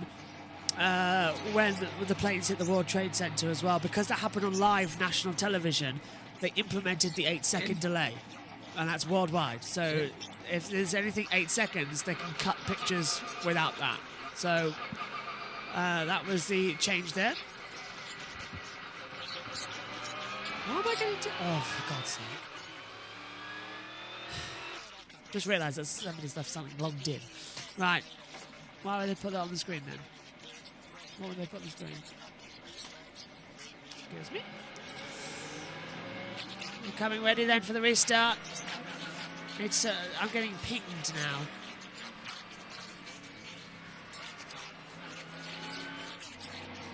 There. Coming to the green then. Final, we were green for the majority. We've had 2 cautions inside this opening stage. And we've only done around about 20 laps. Can we please get the next 100 sorted? The window to make it to the end of the race, so even if those guys stretch it, they got to save fuel. I would imagine any more yellows after these restarts, then we'll all come reset. Copy that. Yeah, because the fuel window is 92 to 98, so we might go fuel-free. Into the Geico restart zone, we're racing again. This time, though, Reddick on the outside. Hamlin again, choosing the inside line, try and go defensive. Gregson again, breaks out, try and go up high. Loses 2 places, though, in position, so that's not great from him. Into 3 and 4, looks okay to me. And look at Truex on the outside line, and Hamlin nearly touching with Reddick as well. And Truex is out to 3rd position. Didn't expect that from Martin Truex Jr. He's going for the lead. He's beating the 2. He touched the back of Reddick. Reddick's keeping Hamlin at bay. Truex now pushing him through. Looks like we've got a super speedway race going on here. They're side by side coming into the backstretch. We're 5 wide into turn 1. Don't forget where the restart zone is. This is through T2. Hamlin, something was sparking off the front of the car there. 6 wide further back. Top 3 keeping in. Hamlin goes low. Truex is going to cut him off if he's not careful. And side by side as Brad Keselowski in the 23. Gregson still on the outside line. Shooting down low. Back up high. Stan has in trouble. We can hear yellows going around the tracks. Something's gone wrong at the front. That's why Hamlin spun. Can he keep it out of the wall? Hamlin from the 3rd spins out. He keeps it out of the wall, but the yellow out again. Just got a touch with Truex on the outside. He rejoined right at the back. But because of that, we go to a caution and another 5-minute break. Come on, guys, get your act together. 3 passes the 8. Kyle Busch. Adam, do you reckon they'll all pit this time then? I think so. 97 to go. Fuel window's 92 to 98. So, yeah. They'll top it up with fuel and we'll get going. Here's a replay. Josh T. He's just going to lose it. He's side by side with Reddick, actually, I think, when he lost it. And he just he gets wide and touches it. There was contact. Yeah. And that was for the lead of the race. And Hamlin was already wide. He was already out of shape. He touched Reddick. Yes. Pit road opens for a quicker yellow. I mean, we've only been on there for 2 hours and 20 minutes. But, sorry, 2 hours 28 minutes. We've been racing 2 hours 52. 2 hours 11:55. I'm going to try this again, shall I? We're on air 2 hours 29 now. We've been racing 2 hours 12. And it's like, it's feeling longer because of these cautions that keep coming out. Right, we'll throw it down there with a short yellow. We'll go to Fox. Watch them go to break to annoy me. So, Larry, I guess you got a decision to make with all these caution laps. You're saving fuel. You're going to save all you want, but you want tires or track position? Yeah, I mean, I've been looking at the numbers. Everybody up front pitted with 113 laps to go, but we've run about 15 caution laps since they pitted. It's right there on the threshold of being able to make it, but maybe they want those 4 fresh tires as well. But you're right, a lot of them's going to stay out, including Kyle Larson, who pitted 2 cautions ago. All those cars that are pitted that last time. Yep. Made it right in their lap. Tricks. Stayed out, I think. Jamie Ryan Blaney, 2 restarts ago, made big gains, and then on this last restart, he went backwards. You see him here taking tires. That chassis adjustment, he needed a little bit more, Regan. 45 to Tyler Reddick. It was a quick decision for crew chief Billy Scott to pit right here. They were inside their window. He's been quiet about the car on the radio as of lately. He likes where it's at. And the 24 of William Byron, too tight, firing off, struggling to get that car to go early on in runs. Brad Keselowski may have got 2 tires. He was not in the pits very long as he comes out with a bunch of them off pit road. Holds station there. Gibbs up 5, Wallace up 2, Suarez up 7, and Larson. And Hamlin rejoins the fray. Denny Hamlin racing for the lead. Spins in Phoenix.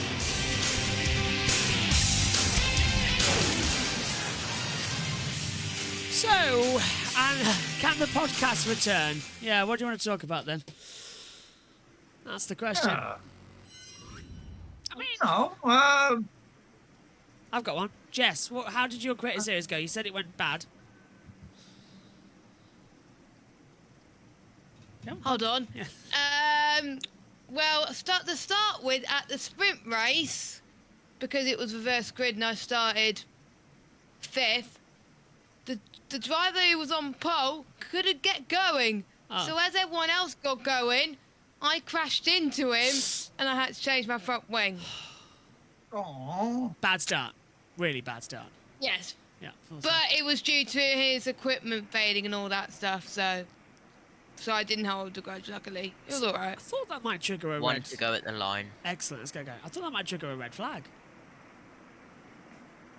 No, it was actually a VSC. Because it was only like a yellow front wing damage. Yeah. Yeah, red flag's still on. Not sure. Red flags are off. Okay. Right, ready for the restart. Come on. I would like it to go a little bit faster. I mean, it's really dragging now. It's taken us 20 minutes to do 7 laps. Thank you. Come on. Yeah. Everything gone. I can already smell. Go on, Adam. Yeah, and I can already I smell. might have to go at 11. No worries, Jess. Oh, well, we're done by then. Yeah. Well, yeah. And it's called, as soon as we're done here, I can go eat my dinner. Oh, do you need to leave? Coming to the green this time. George says, the worst commentary I've seen has to be the F1 World feed from F1 Academy. You guys were so much better. There you go, Jess. Good. I'm glad you enjoyed our coverage, thank you. I still think... Sorry, I'm knackered. That's all right. I still think we're going to have, hopefully, Jenny Gow when she's 100%. She would be... I agree, I saw your comments. That's who I suggested. Coming to the green then. Ready to rock and roll. 92 laps to go.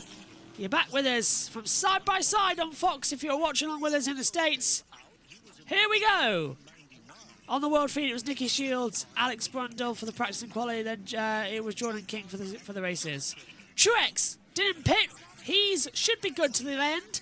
Priest on the inside, into the Geico restart zone. The first time today restart hasn't involved Hamlin or Reddick at the front. Let's see what we get. Green flag, we're racing again here at Phoenix. Good start from Truex. He's on the outside line. Priest chose the inside. Coming up quick is Buescher and Briscoe.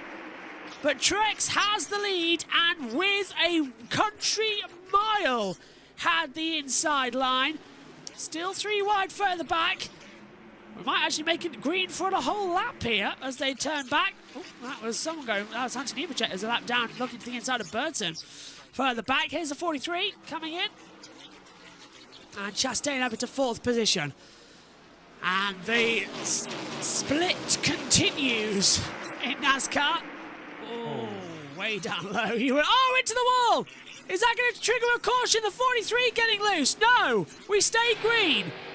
Thank God. 43 getting loose, but NASCAR decides don't throw the yellow, stay green. Can he get up to speed with all he be told to box? Chastain on the outside. Todd Gilliland's up into third position, and Ty Gibbs takes third place away by screaming on the inside. McDowell in there. Busher in the centre. Truex and Priest up front though, leading this one. Good restart there, Josh. Yeah, absolutely, as here comes Brad Keselowski 3 wide with the 47 of Stenhouse Jr. and Daniel Suarez, who was in the box yesterday for the Xfinity as well, and going down very low there is Ricky Stenhouse Jr. as well. This is the battle for P10, and I believe Chase Briscoe is involved in it as well, who is up in 8th. So this battle is for 8th down to 12th. Swing it through. As for some reason the international feed being hijacked by Fox's feed on the commentary there. It's just nice to see. Byron under a bit of pressure as they'll continue through. And there's Gregson. I think Adam Gregson's been one of my stars today. Always inside that top 10-11 battle. And he has really been strong on the starts and restarts. Yeah, that's right, Josh. Noah Gragson has had a good race today for Stewart-Haas Racing, and we all know how we got this right is because of Eric Almirola, who now is in the Xfinity Series for Joe Gibbs Racing on selected races. So he raced yesterday at Phoenix, and then they'll do the event at Watkins Glen as well. So, yeah, nice to see Noah Gragson have a good race today for Stewart-Haas Racing. Danny Hamlin being told, don't be frustrated, we had a great weekend, let's rebound, and everybody should be good to the end. So it's about making his way through the field now, Josh, and that's what he's doing. He's currently 17th, he was down in 36th, so he's made his positions up already. Yeah, absolutely battling with Stenhouse Jr.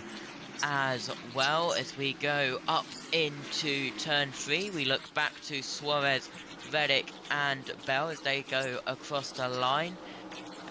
Involved with Ryan Blaney as well. This is the ongoing battle there. Swings it round again. There's still so many side by side. We've had our longest green flag run in stage 3 now, which wasn't too hard. But I just wanted to make a joke of that. You've it now, Josh. Yeah, I know. Yeah. 83 to go. The thing is, at 83 to go, that's about 42 minutes, which takes us up to the 3-hour mark.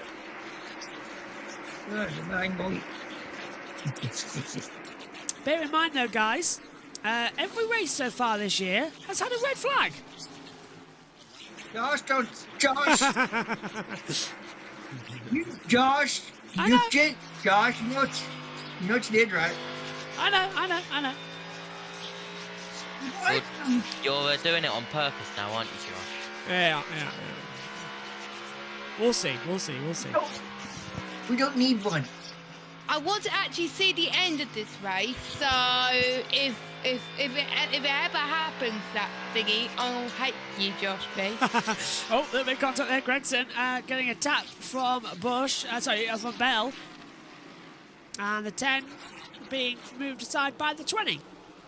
And through goes Bell into 10th position. Bowman's moved up into 21st, so the 48 car having an interesting weekend. LeJour. Garage. Oh, LeJour, Logano, Krause, and Cindric, they are out. Radio, we're hearing from the stewards there. Gregson trying to go around the outside of the 10 again. Nope, hang on a minute. Gregson trying to go the outside of the 20 again as Bell. Brain is gone. It's fried. He's keeping that traction though. He likes that outside line as we were discussing. I know he's getting the top of Briscoe. So, he's lost it. Go on, JT. That's what happens when you're in Phoenix and you're not used to hot weather. You get fried. Yeah. I'll agree with that, Justin. I'll agree with that. Well, Phoenix's tears have healing powers. So that's all good. If you're a fan of Harry Potter, you got that. If you're not, then you didn't. I get it. I get it. Oh, my neck.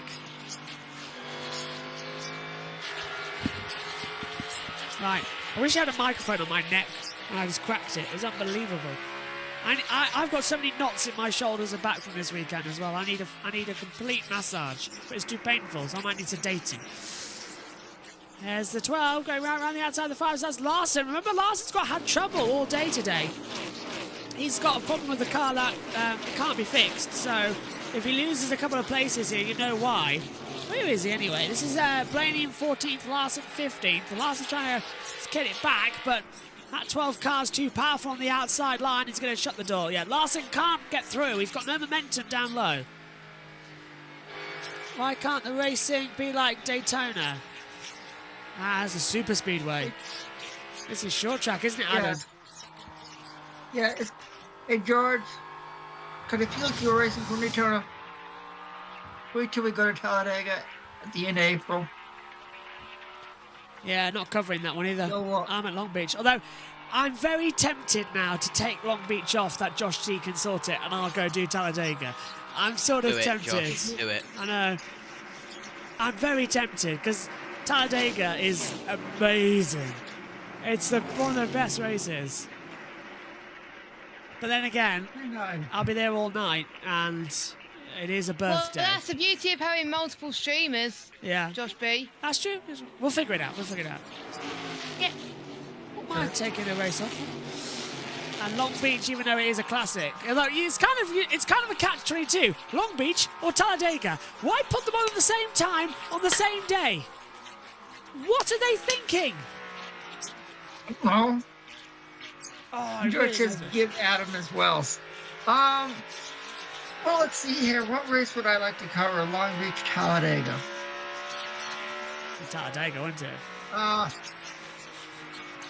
Everyone's thinking the same. It's Talladega because Long Beach doesn't have great racing at the moment. It's always boring. Last year we all fell asleep. 75 to go. Truex controlling the front. 2 seconds, the biggest lead of anybody so far today.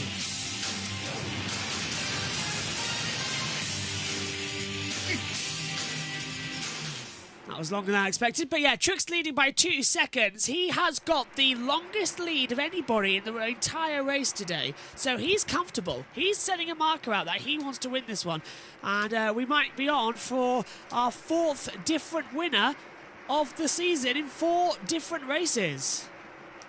Byron at Daytona. Yep. Who won Atlanta? Suarez. Yes. Last week Hamlin won. Is that right? No, it was Kyle Larson won last weekend in Las Vegas. It's one of the two, wasn't it? Yeah, Larson won last weekend. And this weekend, it could be Truex. So it could be 4 for 4. And it could be Toyota's first victory of the year. And that's true, yeah. Snapping. Yeah.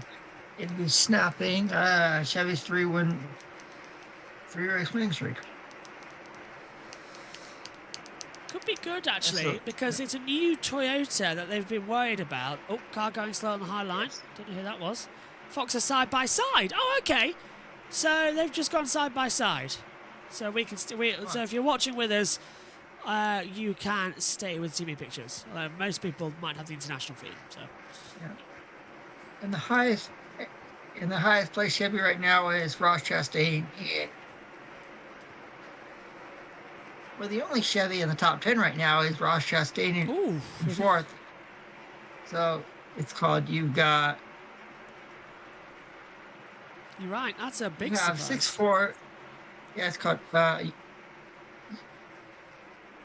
You have 6 Fords in the top 10, 1 Chevy, and then 3 Toyotas. Comment from George Adam. Would you rather lead commentate NASCAR or IndyCar?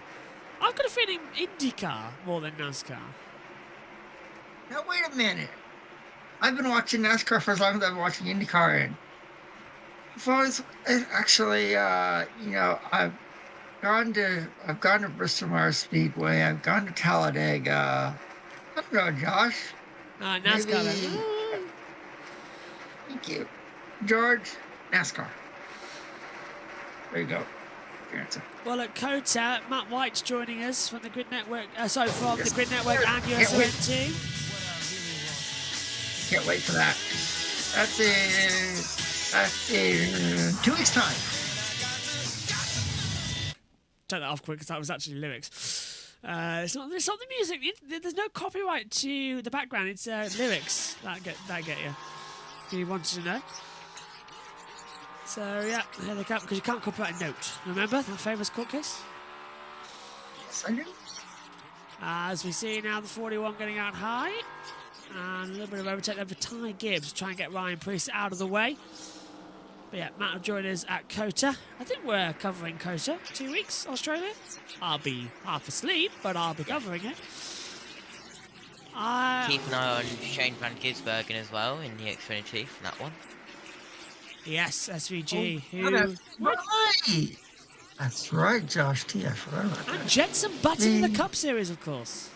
Let's not forget about that. Yeah, that's right. We got Shane Van Gisbergen out of the summer race at Daytona to his NASCAR Cup Series schedule. Was he in the Cup Series, Joseph Button, at COTA last time? Yeah. That's right. That's the one he was, did before. He was, Jess. Yes, he was. And Kimi Räikkönen as well. That was at Glen, at the Glen a couple of years ago, yeah. And I think, didn't Jensen also do Chicago? Jensen did a few races last season. Yeah. Yes. I remember. Jenson Button did the Chicago Street Race. He did COTA. I think he did Watkins Glen. I think he did, yeah. To be fair, he lives in LA. America now, anyway. Yeah.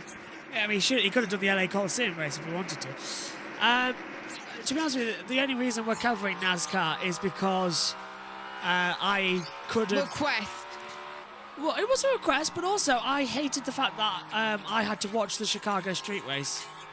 I wanted to compensate on it. I really regretted not doing it with USRN, so I was like, right, that's it, I'm doing them. And I said, I'm not doing them all. I'm not doing all of them, because it would be too much. 36 regular season races plus more. I was like, we'll share it with USRN, and that's what we're doing. Yeah. In the first one, no. In the first NASCAR race, we are not. What's the first NASCAR race that we are not doing? Is it? I think it's Talladega. I think it is Talladega. I know we've got COTA on USRN as well. I know that. Oh, okay, fine. Yeah. As you see, the 45 getting to the inside line, passing Gregson. That's Reddick back in 12th now, trying to pass Noah Gregson, who's been hanging around in 11th nicely throughout this one. 63 laps to go. It's around about another half an hour of racing. Well, 27. They've been doing last laps 29 seconds. So yeah, radio. One is close, but it's a stretch. The 54 in front of you is on the probably could make it on gas, but he goes on a long run. You in the 17 can make it. If you're struggling with loose, you could try leaving it in fifth. That'd help us on gas too. Larry, I'm hearing a lot of probablys. What do you think about the fuel situation? Well, I want to follow up on Jamie Little's report on Martin Truex Jr. and what James Small told her. Yeah, I think on fuel, it's close, but the longest he's run on a set of tires is 47 laps. That's when we went back racing. We made those green flag pit stops in stage 2. They're asking this car to do double that on tires. Evidently, James Small saw something in those tires earlier that says, I can't double the laps on these tires. Interesting. I mean, whenever Larry Mack talks, we go over. That's the rule. We've got to hear that as well. Have you ever spoken to anyone who likes Nizani? Just a random question. I don't think anybody's come across somebody who likes Roy Nizani. From what he's not in F2 this year, I don't think. Is Nizani? Not to my knowledge, anyway. No, Roy Nizani isn't. I can't remember what he's doing this year. I can't remember either. You're going to make me look it up, aren't you? How did you guess? Either that or me. NASCAR just tweeted, Josh nearly got through that one. I was like, what? Come up on my phone.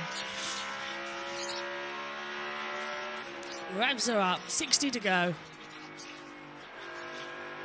Not bad races, actually. It's been a quite nice race. It's been very enjoyable. Are my legs destroyed after standing in the commentary box all weekend? Yes. Yes. Do I need to do leg day? No. Eric Jones enters the pit lane. No. Do I need a full body massage? Yes. It's really bad. Literally, I have to just stretch my back out because I can feel everything. Oh. Then bring up in the commentary box, not great. So, keeping it on. Oh, the 20. There's getting a little bit sideways. Go on, Justy. Nothing that I can see. Probably hasn't brought his weight anywhere. I mean, if he pays me, he can come in the commentary box. If he's looking for a paid gig this year, he can pay me and I'll let him in the box. Sure. Why not? I think Omi might literally just have a go at him for about an hour and a half every weekend. It might not be the best thing on the planet. Hi, Roy, by the way, if you're watching. Never know who ends up on these things. Still keeping on going. It's a nice way to spend a Sunday evening, though. I enjoy it. It's weird, it's a month since Daytona. I know. It's weird, and I'm glad we're getting to cover this many. I thought we wouldn't. Yeah. But time is on our side at the moment. Also, I will just quick reminder: if you're watching the Grid Network in the UK and in Europe, it's an hour earlier than normal. This coming Wednesday. Sure. Yeah, so it's an hour earlier. Because over here in the States, we now are observing daylight savings time, which means for me, it's you guys in the UK are 4 hours ahead of me compared to 5. And trains involved, you guys know that Arizona does not follow daylight savings time. Is that why we were on an hour earlier today for NASCAR? Yeah, I thought so. I was wondering why it was on an hour. And I was wondering why IndyCar was an hour earlier as well from St. Peter's. Like, why do they directly clash? What's going on there? Yeah. Still, we kicked off all the seasons now. I think, has everything started? Apart from the touring cars, everything has started now, hasn't it? Yes. I'll check. Moto Yes. E. Oh, right. So, apart from the touring cars and Moto E, everything else has started, yeah. Everything else started. Right. Do you know the sense of fear I just had when I realised that? No. Porsche. Oh, They yeah. haven't started yet. Right. So, 3 missing. 53 laps. Porsche doesn't start until the 17th of May. 53 laps to go. And it's Truex leading the way. Sorry, we're just crashing the brake there. Go on, Jess. 17th of May, Porsche Super Cup starts.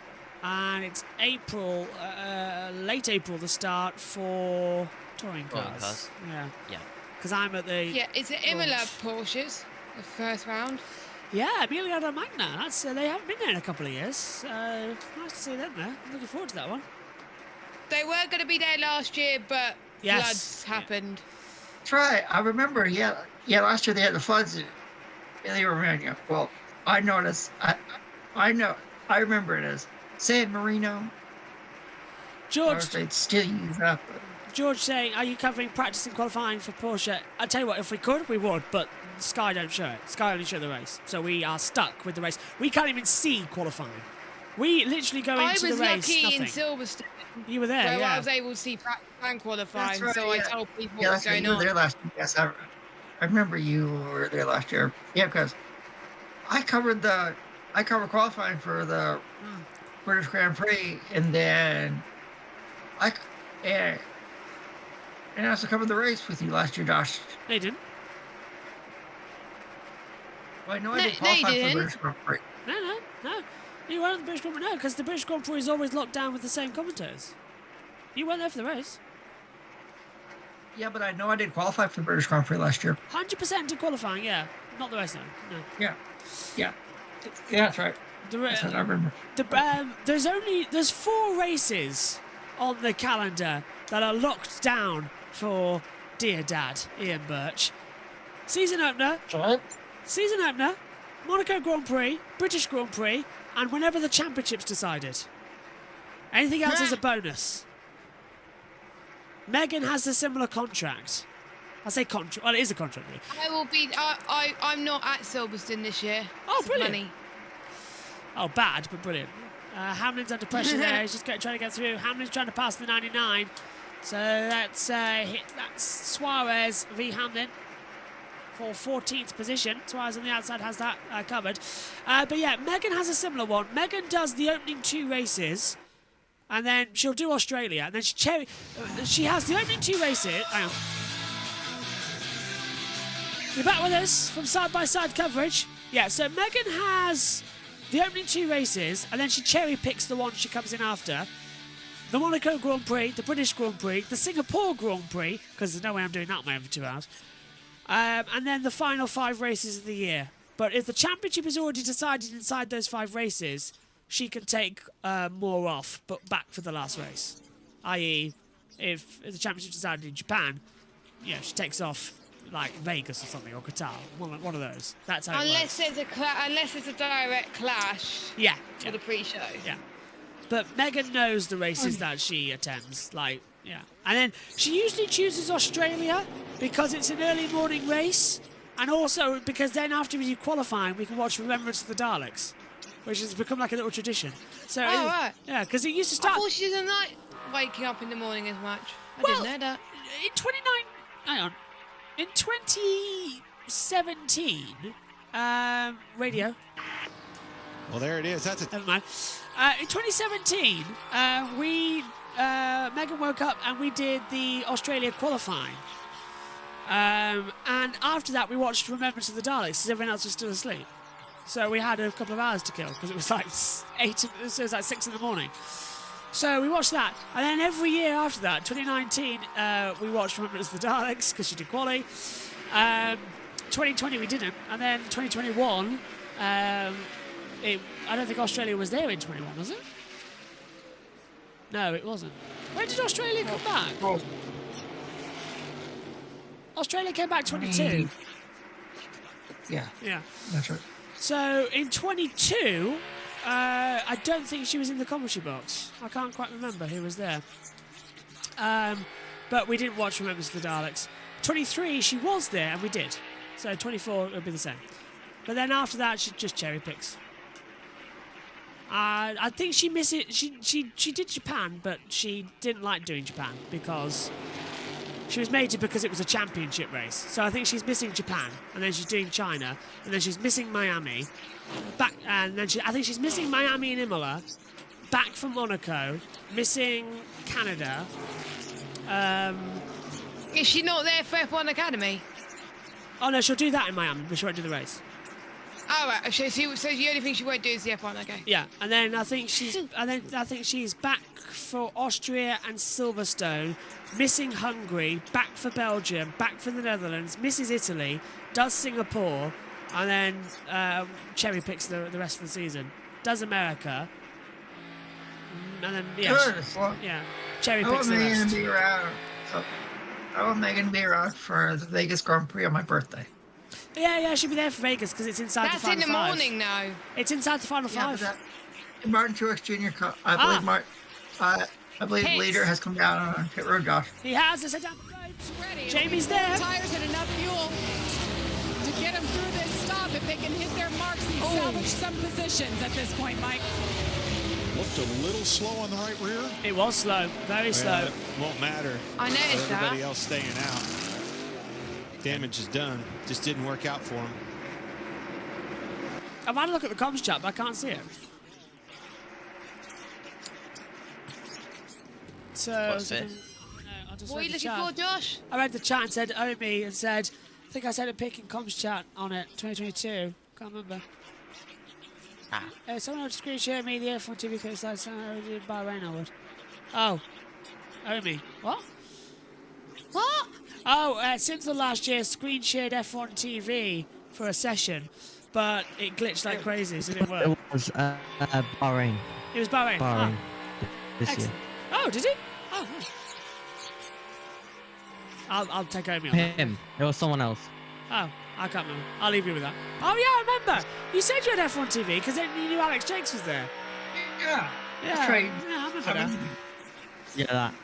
No, F1 TV comms is on the F1 live timing site, so anyone can listen to it. Do you know how easy... Yeah, but I listened to it with the pictures. Yeah. And that. But here's the thing. Channel... Well done, I'll go to it.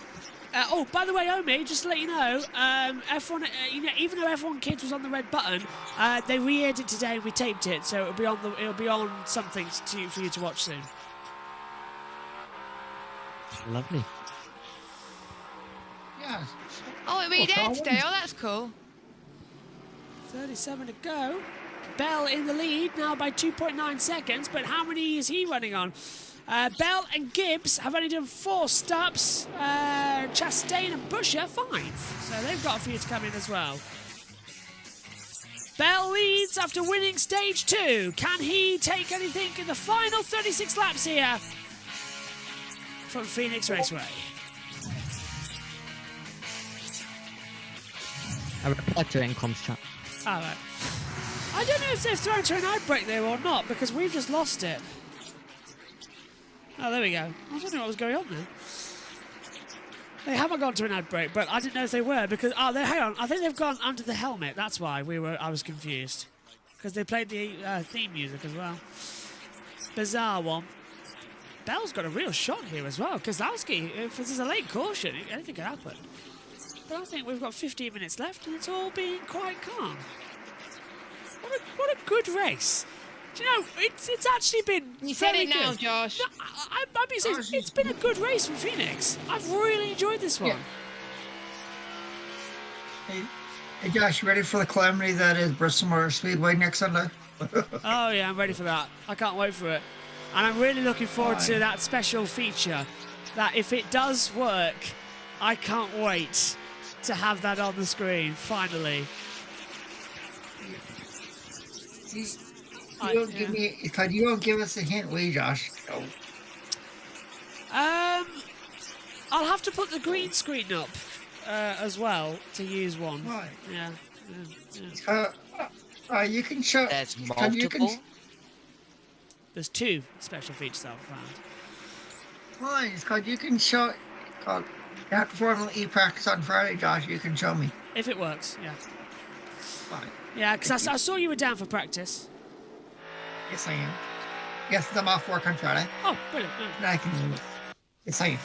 Yes, I am. I think Ed's. I don't know if Ed's turning up for. Ed only turns up for quality in the race. If not that, so we'll find out. It's weird. Formula E's been off for a long time. It'd be nice to get going again with that. Yes, I miss. Yes, I miss Formula E. Of course, I think we're all going to be listening at the start to see what Tom Brooks says. I did give him blast off in Brazil if he wants to use it. I went back and rewatched Formula E's on when Tom was on last week with Jack and Jack, and I heard my appearance as well, and with that George is do a show. Yeah, George is near the mark with what we've got lined up. As we see, Kozlowski past Chastain for 4th place round the outside with a little sweet move. Yeah, you want the money there. You want the money. And it's not the only one as well. There's a couple lined up. We should have had it actually at Vegas, but it wasn't there. Basically, you see the screen alongside me, Adam and Josh here, the comms box. That has the leaders and lead changes. Yeah, that won't be there next week. That's all I'm saying. After that, at the end of the race, but that'll get us. As Bell's on board, see if he can get to the end. Yeah, so that won't be there next week because hopefully there'll be something else there. I'm keeping my fingers crossed. I really don't want it. I'm setting it up after this race, so I know it works. If I'm not too tired. I also wonder what film they've watched inside the house tonight for Mother's Day. I'm assuming, considering it's Mum, it's going to be either Cliff Richard or an Elvis. So it'll be something like that. Unless she's really annoyed me, she's watched the film that I wanted to watch that we were laughing about like crazy last night as well. I mean, who doesn't laugh at Marley and Me? Honestly, what a great ending. No, I hated Marley and Me. I watched Marley and Me once. I will never watch Marley and Me again. That is an experience you have only once, and everybody cried. I was in the theatre. I was in the cinema. Everybody cried watching Marley and Me. So did I when I was at the theatre. It was awful. It was awful. They killed the dog. Spoiler alert for a 13-year-old film, but they killed the dog.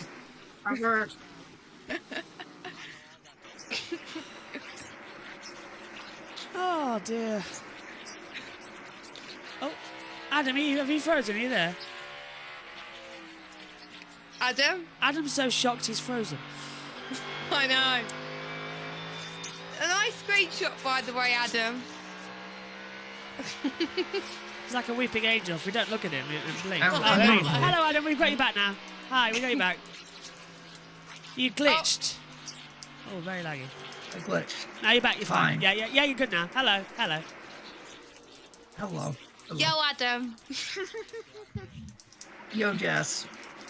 I'm just having a think as well. What were we talking about? Yeah, poor Marley and Me. I don't know what you were talking about. You're talking about Marley and Me. I haven't seen the film. No, can we not talk about that now? It'll make me cry. I will too. Old Yeller. What a good film. Anyone ever seen the movie Black Beauty? Are we having another competition caution at some point after the... Nah, this will be it. No. This is the run to the end now. Okay, cool. With about 10 minutes to go. That's what we love about it. Anybody ever seen the movie Black Beauty? Yes. What a good film. I haven't seen it. Oh, Jess, you've got to see it. Fantastic film. You got to go see it. Is it good? Really good. Anybody ever seen the movie Secretariat about that famous racehorse? Oh, hang on. 43's gone wide. Did he touch the wall? Oh, good. 9 to 5. That's another one that's just commenting in my head. Dolly Parton. I got distracted at the end of the race. Gosh. That's why you need to come over here sometime and Dollywood. Because I know how much you guys like roller coasters. Oh, yeah. As well, so that's why you need to come over here sometime and go to Dollywood. We can go run enough roller coasters, to Roller coasters! Love satisfy your soul. We used to have a roller coaster. We used to have Pleasure Island, which was a theme park just in the town, and it shut down. I was like, oh, great. Now it's a wasteland, like everything else around me. But I love roller coasters. I mean, to be fair, it is in the name a little bit, you could say, grim. Yeah, to be fair. Named after the Vikings, of course. Yeah. Now, what really annoys me is that Josh T was actually in Cleethorpes Tesco's last year, and he didn't even think to stop by and say hi, come for coffee. It was... now, I have... now, in my defence, it was 2 years ago before I knew you were in Grimsby. Oh, is it? Oh, okay. All right, 2 years ago. That's fine. That's fine. I thought it was only last year. Spoiler alert. Last year was the when I was meant to come into the actual comms box, but that fell apart. That is true, yeah. As we see Gregson going around the going around the outside of Denny Hamlin. Go for a move. Come on. He's got 10th. Gregson passing. And can Hamlin fight back? This is over 10th and 11th position we're watching, by the way. So they are keeping it nicely together. You need to rearrange a time for Josh T to get into your comms box. Absolutely. For real. Yeah. Although... I need to find a way to... You know... For me... enough for me is because I got to save money to come over there, so I can go in the come box too. There was a little bit of a thing the other day that there was a discussion about doing Zandvoort trackside. Seriously, there was. And I was like, it's possible. It's easier to get to than Silverstone, believe it or not. But there's still a plan for Silverstone MotoGP, right, everyone? That's still in the works. I hope so. If I have money. Well, we're banking on a good 500 in Le Mans to really sort of help it through.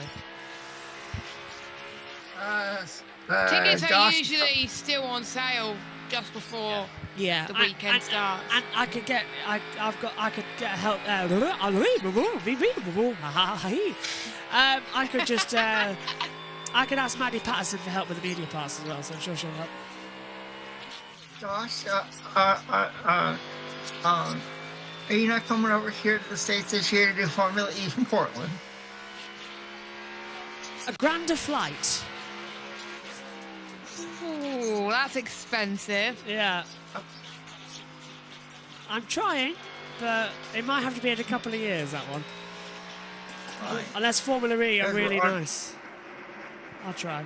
Kyle Larson gets... Plus, at this rate... Kyle Larson gets around Cosmos far.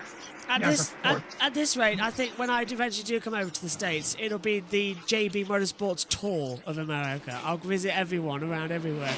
And if whatever races we're doing, I'll go and... Josh T can do the streaming now, and Megan will still be here, so I'll just take a laptop with me and we'll be all golden. When we return on Fox, if you're watching us, Uninterrupted to the Flag. Let's see. Where does Josh Birch need to go here in the States? He needs to come here to North Carolina to come see me and go to Charlotte Motor Speedway and Bristol Motor Speedway. Portland. And go see all the race shops. Portland, we've got Portland with Joe, Kobe needs to see, Ben, Jackson, Adam, you Adam as well. Everybody, all the good network team over in the States. I know. I mean, Julia keeps sending me all these pictures from her city in Poland as well, Warsaw. It looks fabulous, the history there. And that's on the list as well. You need to go to Poland too. I would like to see you in real life at some point, Josh, but yeah, that's you're true. too far away from me. That's true. We haven't even done the UK lot yet. That is true. We need to all meet. We need to do a karting event and bring the Americans over. Yes. I am calling it now. Brands Hatch Grand Prix at the end of the year for touring cars. Both trackside. Yes. Yeah. But let's hope we don't have any clashes like we did last year, though. I think we're good there that weekend. I think there's only like something. It's motos at Japan and Talladega at NASCAR. That's easily done then. We can adjust those quite nicely. Yeah.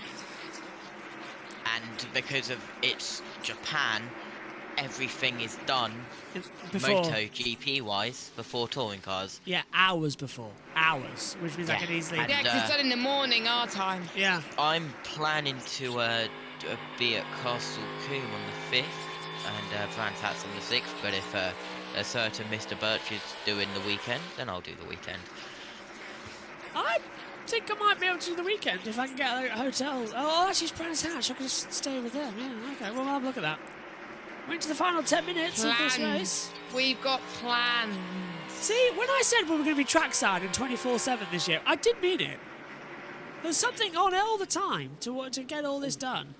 Josh. Yeah. When I said I'm going to be all over the place in 2024, you meant it.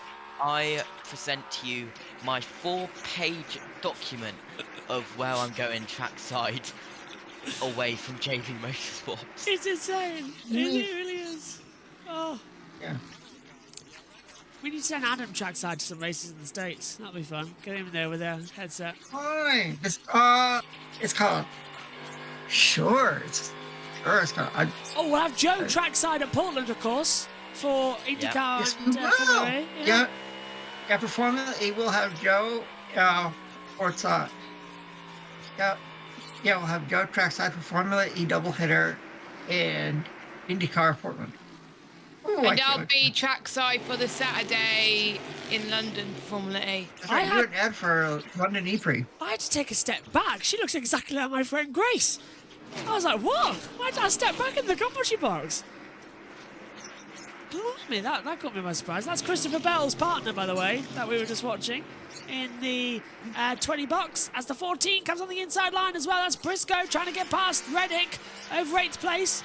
The race has sort of calmed it down nicely, but there's still a few positions to be dealt with from a very exciting race. I've enjoyed this one here in Phoenix. It's been another good race. If you enjoy pure motorsport, this has been another good one for NASCAR. 4 great races in a row. 4 very entertaining races in a row. And I can't wait as we head to Bristol in a week's time for round 5. Yeah, come on. And the weather's been on our side. I can give you details about that. I can give you details about Bristol Motor Speedway. Oh, I can't wait. About the action I've seen over there. I can actually, I could send video over. When my mom and I went to the All-Star race in I believe it was either 2020 or 2021 during COVID. We've seen the 45 and the 14 trading places. Reddick cut through turn 3 on the low line, and it didn't work out for him. Briscoe's gone straight back through, and now he's coming into pressure from Gregson, who's done amazingly well, Noah Gregson. He's been in the top 10 throughout the entirety of this race. It really has been a great surprise to many. Here's Christopher Bell as he turns in to come across to start with 4 laps to go.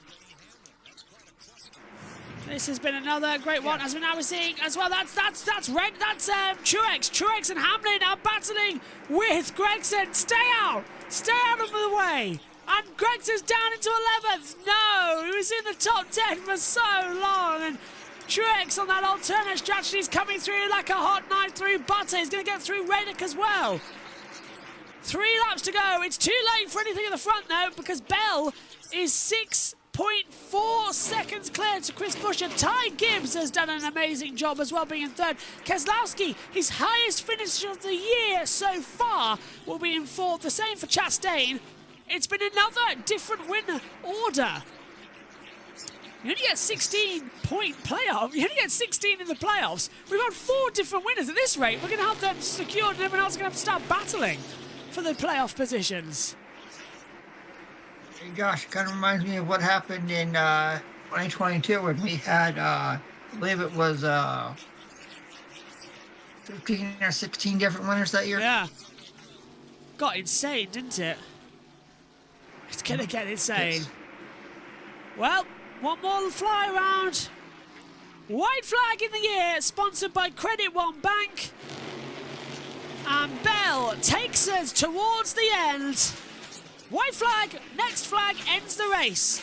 No overtime so far in 2024. They've all been very calm and very collect. First race of the year with no red flags. Only 5 to 6 cautions in this one.